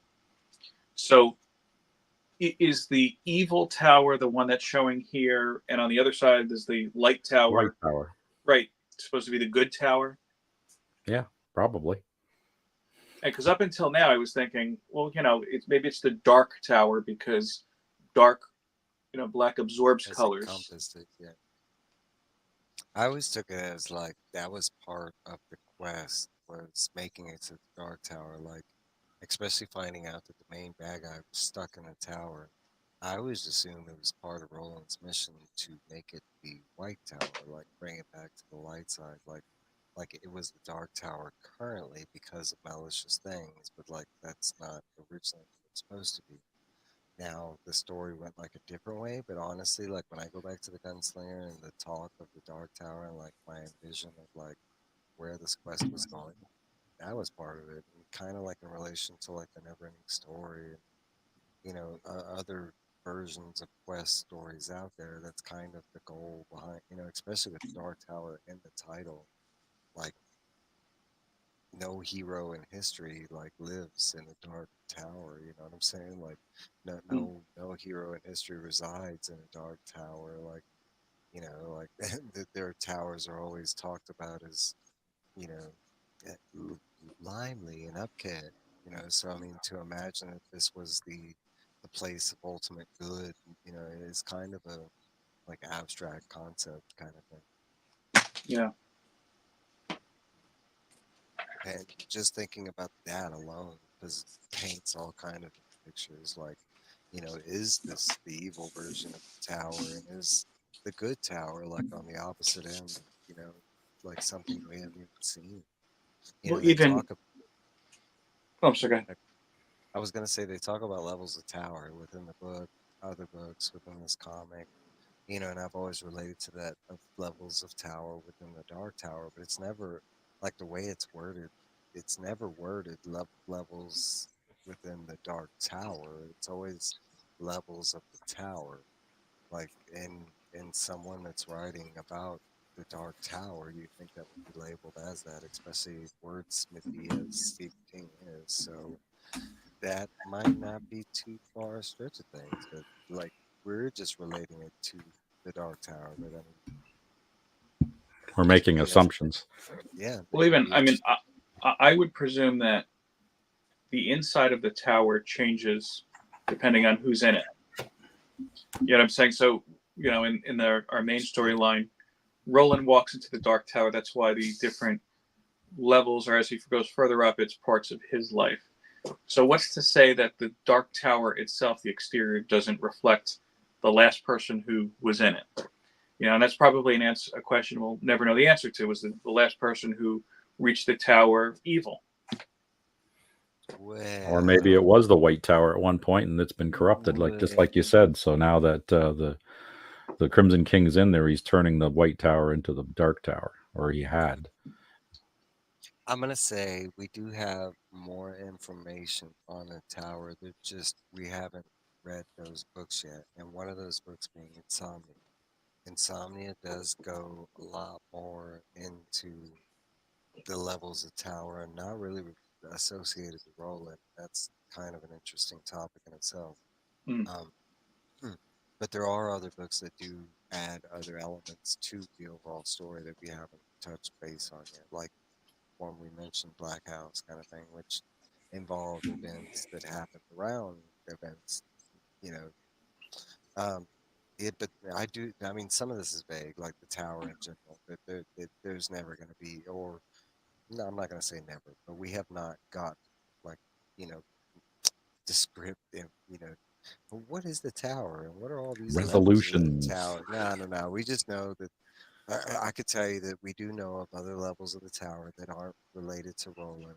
They might be in an overall, like, it's all Roland story kind of thing. But in the mainstream thing, nah, we do know because they go into details about instruments on different levels of the tower and some weird things. Um, now, Yeah. and so many, I mean, but that's a whole interesting concept of itself is the origin of the Dark Tower, which we know nothing about. Like, I mean, we do know that Gan, like, then we in some of this in the side story, right? We get some of the description of like, the Gan made this tower, he made the beams, like made the land, but I mean, for what purposes, what Well, reason, he specifically said that Gan it is him. He is the tower. he is the tower.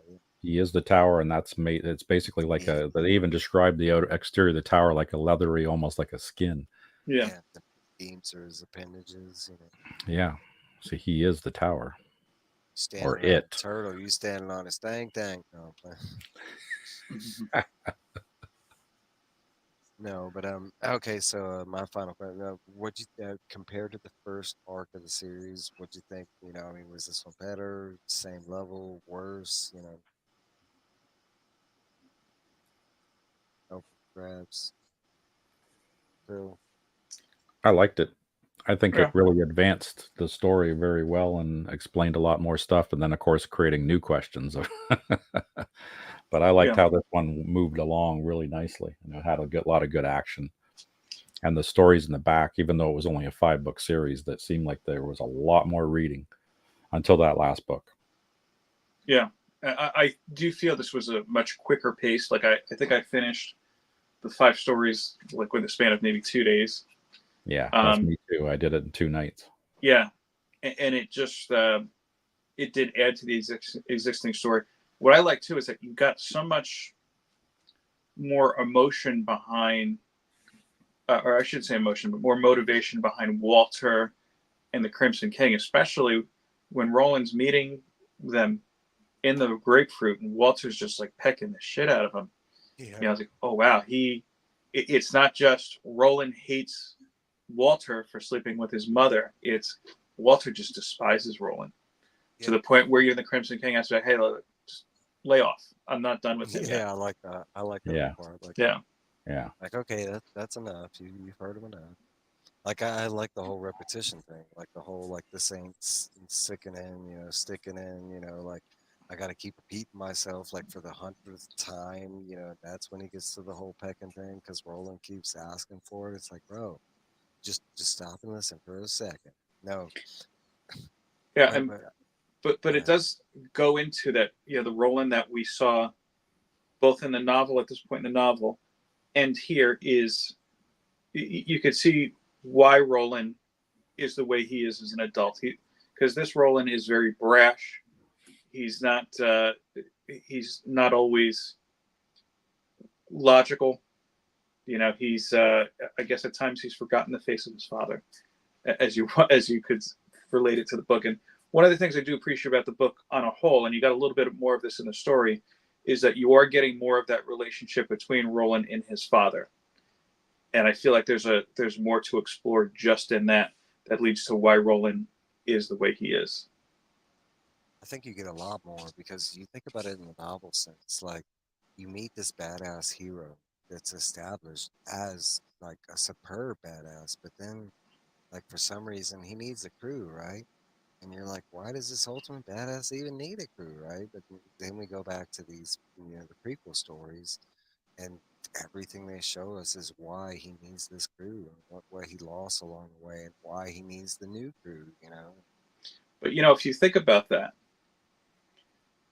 Roland needs a crew. Roland is the side of good. If you think about Walter, you think about Mordred. Um, Not so much with the Coffin Hunters, but all the Crimson King, all of these negative forces, all the evil forces, are pretty much solo. So maybe I'm looking too far into it, but maybe King was trying to say something about, to quote Zelda, it's too dangerous to go alone. Yeah. A lot of times they go back to video game, like, ideology when it comes to the series, like, you know, restarting lives, continues, that kind of thing, multiple worlds. Even just the idea of cooperation and family. And I guess in that sense, it does lead more into what King said in that interview as far as, hey, it's about life. And, I know that you guys have read King's um, on writing book. Towards the end of the story, he's pretty much saying, hey, look, it's great to have the giant big desk. I've been there before, but I want to spend as much time with my family as I can. Not in those words, of course. Yeah. And I want to say, he didn't always have this, but I want to say he's found a good medium of, like, family, work, passions and stuff like that. Because you're talking about someone that still pumps out, you know, books, still does interviews, still has family time, Hmm. still knocks out reading and watching, and Even at his age, on, yeah, it's amazing. yeah, Yeah, on a crazy level. I mean, yeah. if you go listen to the stuff that he watches, just that alone, not even getting to what he reads, like it's a phenomenal level of, like, God dang, where do you have the time, kind of thing. I need to get him to sign some of my stuff, man. I just want one. I don't even. I'll take his signature on a napkin. That's one of my. I don't even care what the signature. But did you see that interview? One of my friends even mentioned it too when I was saying, yeah, I'm reading some Stephen King stuff. There's a quick clip. You can probably see it on a reel online of um, George R. R. Martin interviewing Stephen King. And George R. R. Martin's like, how the fuck did you write all this? It takes me 6 months to write 4 Yeah. pages. No, I mean, yeah, I have seen that interview. Like, and him talking about him writing, it's such a fascinating thing. Like, even the explanation of how he comes up with a lot of ideas, and just hearing it, it seems so simple, but complex in the overall form. But, like, I don't know. I mean, I do, like, I've listened to Dean Koontz and Anne Ryan, certain writers that I've attached to, but the way he talks about his medium and overcoming the thing is just a more interesting story, kind of thing. He just has a passion for storytelling, kind of thing. I go back to when I was first introduced to King, and honestly, I couldn't have imagined that he'd still be writing to this day. Not only that, but still putting out as many, like, bestsellers as he has along. I thought he was going to stop in, like, the 90s or something, maybe retire, maybe something, he'll, who knows, but, like, uh, to imagine the span and everything that he's done since then, it's crazy. Hmm. Can I ask you one question about one of the things in the back of this particular book? Ask you both a question. Robin Firth.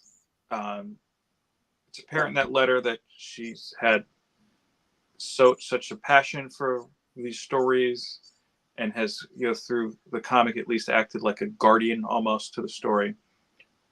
Where was Robin when they were doing this movie? Yeah. Um. Nowhere to be So found. there is a story that comes with that, and Robin was attached to the movie at first. With the first, I think the first guy's name was, like, Fujiyama or something like that. That was supposed to be the original director, and they, like, okay, the real story. And if you saw the credits, there's three different directors. It was like seven writers. It was like, because that's what it was. It was three movies, and instead of them, each time the first director and writers left, then another crew came along. Instead of them scrapping and starting over, they all kind of just kept using the previous guy's stuff, and they were like, "Yeah, we could make this into a movie," and that's what we got. Okay, so, like, the original crew had Robin tied to the project, and the second crew that came along had this ingenious idea to fire her, and they did.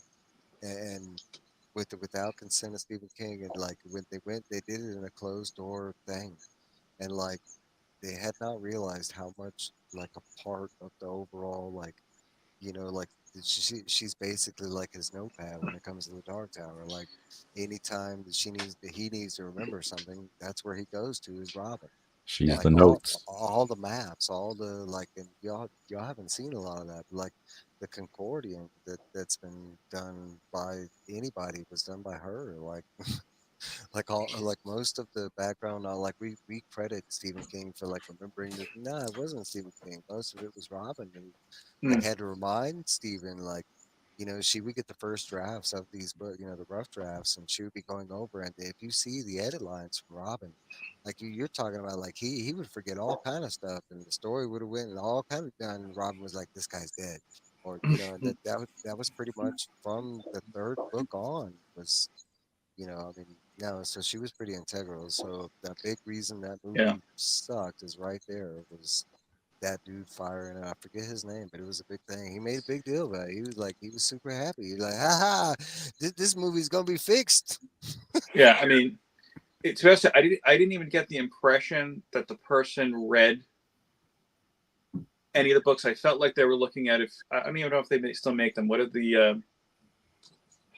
like if you didn't want to read a book in school, there was those little yellow books. Cliff Notes. Yeah, Oh I yeah, felt the like Cliff somebody Notes. read Yeah, the Cliff Notes, and then somebody else described the Cliff Notes to somebody else, and then that person said, "Yeah, this is exactly how it went." You're they talking were in about one of them circles where you whisper in the someone's ear, and it goes to the Yeah, next one.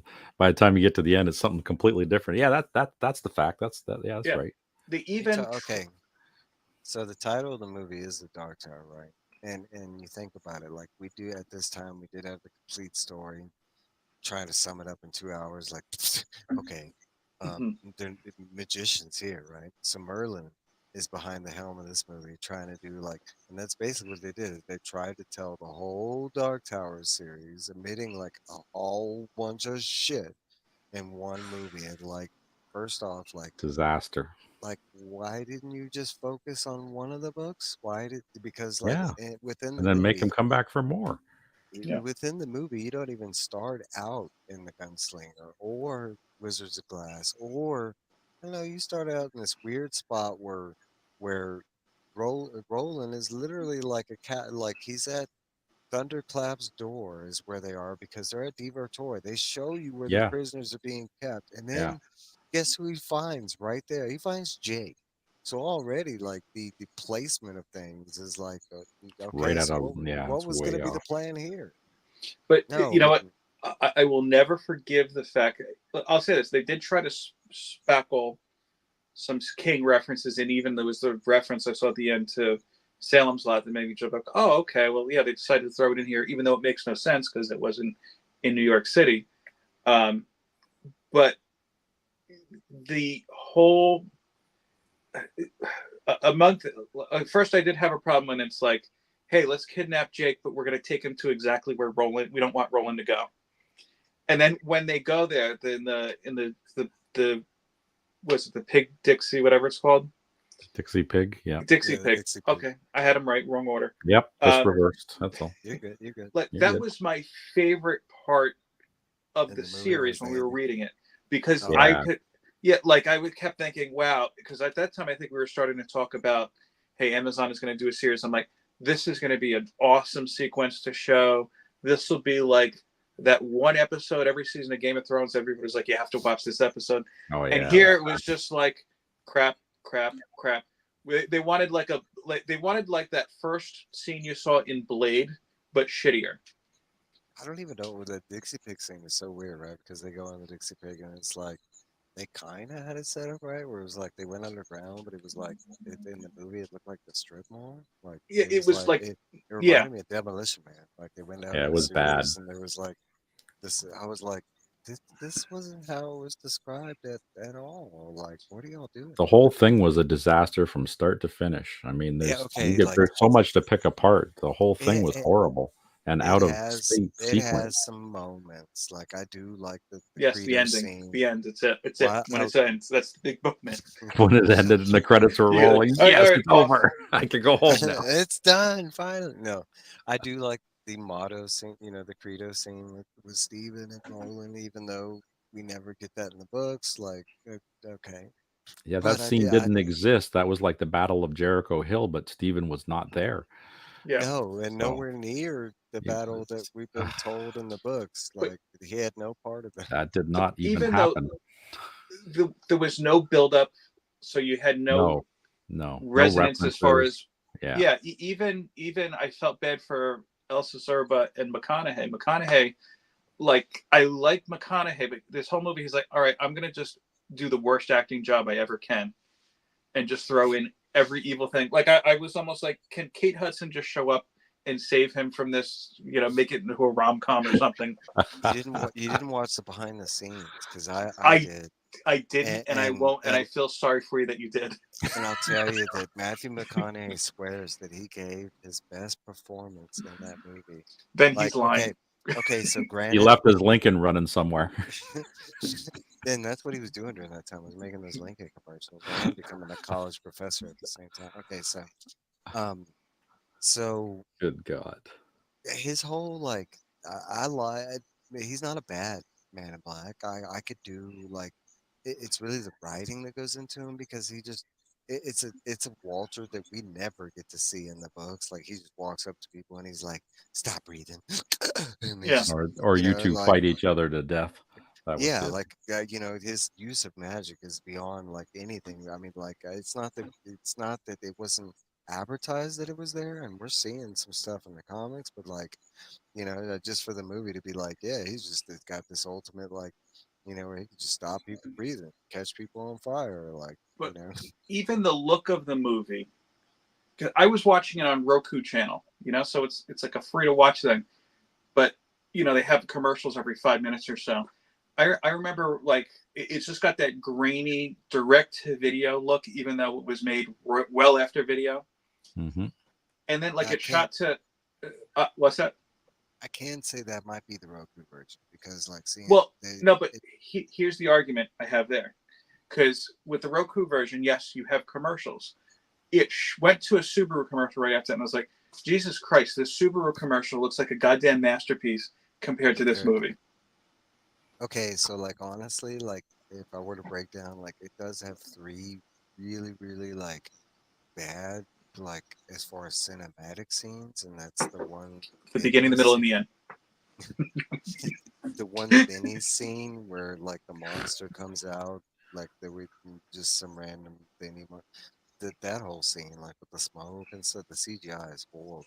Scene, like, and honestly, okay, if you're watching that scene, it was meant to be something completely different because that's the scene where you get like it's not the first Easter egg reference, it's like the third, but that's where you get the whole Pennywise like amusement park that they walk through. No, that scene was supposed to be like a whole nother scene that was in the books that they made into that, where we got this whole like thinny monster dog thing. I don't remember any of the thinnies being expressed looking like dogs, like more like tentacly. I'll say this: the final fight between Roland and McConaughey, which at that point, and I say McConaughey because it just doesn't stick Man in Black with me, was visually better than anything I've read in the ending of King's books. But again, there was just no gravis to it because it was like don't, I don't get it. I don't, these people mean nothing at No, this at that point. point there was no gravitas, like the Right. whole ending fight scene, and like yeah, I mean, you're talking about he kills Walter in the movie. Like, um, when did that happen in the book? Like, I mean, he shoots at him a bunch of times, and we see that Yeah. Walter does have some magical abilities, and Roland can't kill him. Like, but in the movie, they just, yeah, we just, Oh, he's dead. Yeah. Fine. There I you mean, go. you're talking about, no, like, I know. if I watch it for the story placement to the books or comics, like, no, none of it is like nowhere near like. why are Jake's parents like that? They're poor, living in like the Bronx. That was Eddie. Yeah, And like what like you're talking about the stuff that they did leave out. Like you're talking about that movie could have had Suzanne in it. And yes, it was a short movie, but like you're talking about the impact it would have had if they would have had just another member besides Jake. No, but like the whole focus on the buddy buddy cop thing with Jake and Roland, like I didn't get that. Like Nope. They combined everybody. They even did Martin and Crimson King were the same frickin' person because he had all of Merlin's rainbows there. yeah. And that was the Crimson King that had those, not frickin' Martin. He never had control of any of those. right, Sony should just not be allowed to do No, between this and no. all and adaptations. They're yeah, gonna ruin just none. Null too. Like Null's gonna be. Hopefully, they just Oh set yeah. it up for Marvel because I hope that's just that little blurb that they showed for that's it. And I hope he's You, not integral to the movie. Yeah, I saw. I know I sound so old saying this. I saw a funny meme where you see a hallway with the Grim Reaper going between doors, and the first one says riot, and the next one says carnage, and then the Grim Reaper's going into the door that's marked null. Mm. And I'm like, yes, yeah, basically. this is what Sony's gonna do to us. Yeah, they're gonna go out with a bang. I like that people are really excited for this. Like, I mean, you didn't see the last movie before this? Did y'all really like Venom 2? I didn't see Carnage because you know why? Because I can't find it anywhere streaming, and wherever it is, it's behind a paywall. I So play it's on got to be TV all the time. Like my on brother what? watches it once, like on FX, and I'm trying to think. It's on regular cable. Like right now, okay, surprisingly, the Marvels was on like cable TV 2 months after it was in theaters. So like Yep. literally, I was like, damn, that was quick. And then it Yeah, it showed came up on on Disney TV. Plus pretty fast. It came Yeah, on regular TV before Love and Thunder did. Yeah. Love and Thunder just premiered, I think, 2 weeks ago for the first time on cable TV. But like, no, Marvels came out before. I have to find because I guess it's just not in the package that we have wherever they're landing. I guess I No, just want to see it and just see how terrible it is. To say, all right, I saw it; it was there. it's kind of the same thing on my Dark Tower thing. There's parts of it that are okay. My biggest complaint is you do a movie based on a serial killer that's supposed to be the most vicious Marvel serial killer that's ever been known, and then attach a symbiote to him, and the whole movie there's only one drop of blood. Like, yeah, he kills people and stuff, but like, then the one drop of blood you see is the drop of blood that makes him or whatever, and that's it. Like, I get you're doing a PG-13 movie, and that itself is a mistake. You're doing the storyline based on Carnage, and you're trying to make it Hmm. PG-13. Like, why choose to do Carnage? Like, you could have done every other symbiote before. Okay, but like, no, that's the biggest fail is them trying to do a movie like that, and there's just I none of I that. think Marvel is letting them do that with everybody except for Spider-Man, just in hopes that Sony just screws up enough where they're like, yeah, we give up. Because I kept saying to myself, well, Marvel's got to be jumping in to help Spider-Man because it's Spider-Man, but why aren't they helping with these other, you know, These properties that are big. characters? Yeah, No, we figured that out. Marvel doesn't want to make anything that they don't have license to. They're not gonna like any of their products that are tied to that. Like for instance, Spider-Man. Like that's why Spider-Man's main comic, Amazing Spider-Man, has been predominantly bad since Sony has had that license because they don't want to give them any ideas to make any movies off of. The Sony deal right now is they just have to make a movie once every like I think it's 3 years, Spider-Man related. Doesn't even have to be Spider-Man. So as long as they make a movie like it might be every 2 years, but once they have like a time slot, and that's all they have to do to keep the license. It's never going to end as long as they keep up with that deal. So it's like if you think about it, that's why like every Marvel unlicensed title up to a certain point, like hasn't been that great. And I can name a few. Night Trap, things.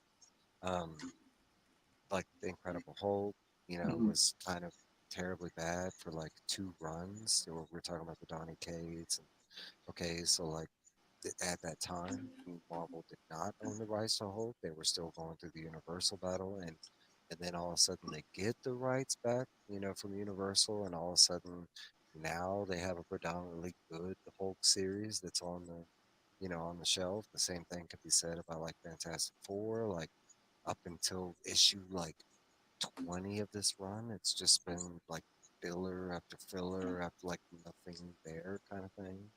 And I know I the jumped off of covers, Fantastic Four before the end of Slot's run, right before Empire. it's kind of in the same story, and it's no snide to these writers, you know. And a lot of people come up to defense of these are not the writer's choice. This is, Marvel's putting this restriction on them kind of thing. Because I'm not, I've heard that Zeb Wells is a good writer as far as everything else. But what he's doing to Spider-Man, no, I want to believe it's all restrictions due to Marvel. Like, hey, you can't do this because we're planning on doing this in the MCU, or do Sony, or I don't know. No, but Yeah. it's kind of the same thing. It might have been related to this, maybe like this movie specifically tanked, because Sony doesn't 100% have the rights to the Dark Tower. Maybe Stephen King came in and he's like putting a wrench in there. Nah, I don't want this to be 100% success, because I didn't have full rights on it. Because Stephen King is not the best at making Hollywood deals. That's his problem with No, no, not at all.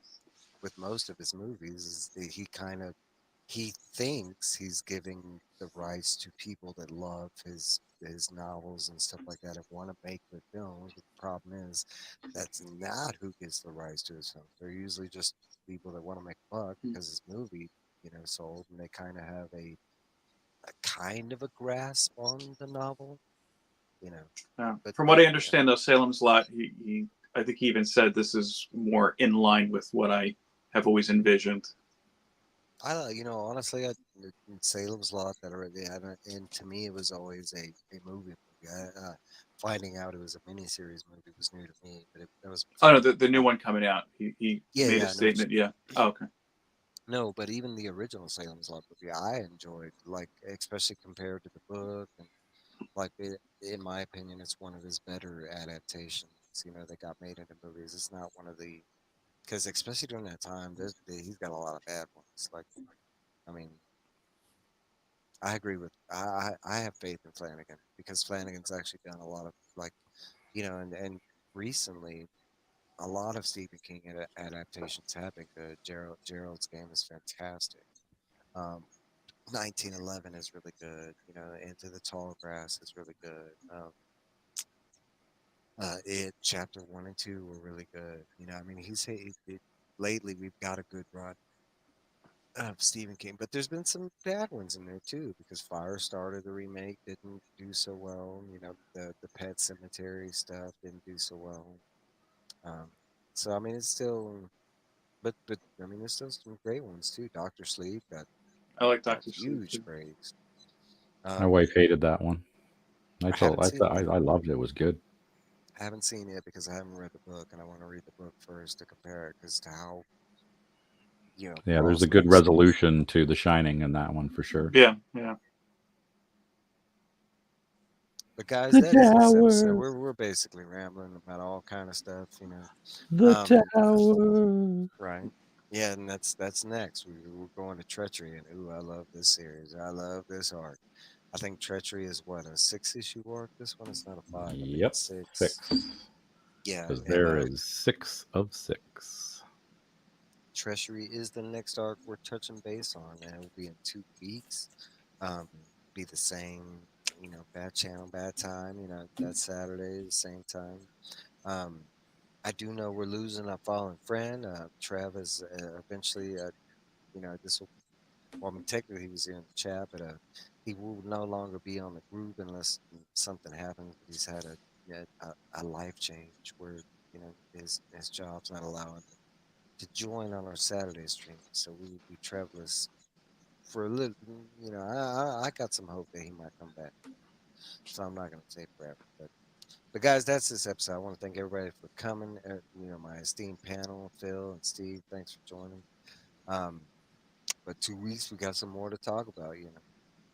And I will say, in the next one, we finally get to meet this girl gunslinger. I know Trev's been waiting to find out who she. But guys, that's all I got. Long days, pleasant nights. Thank y'all for being here. Yeah.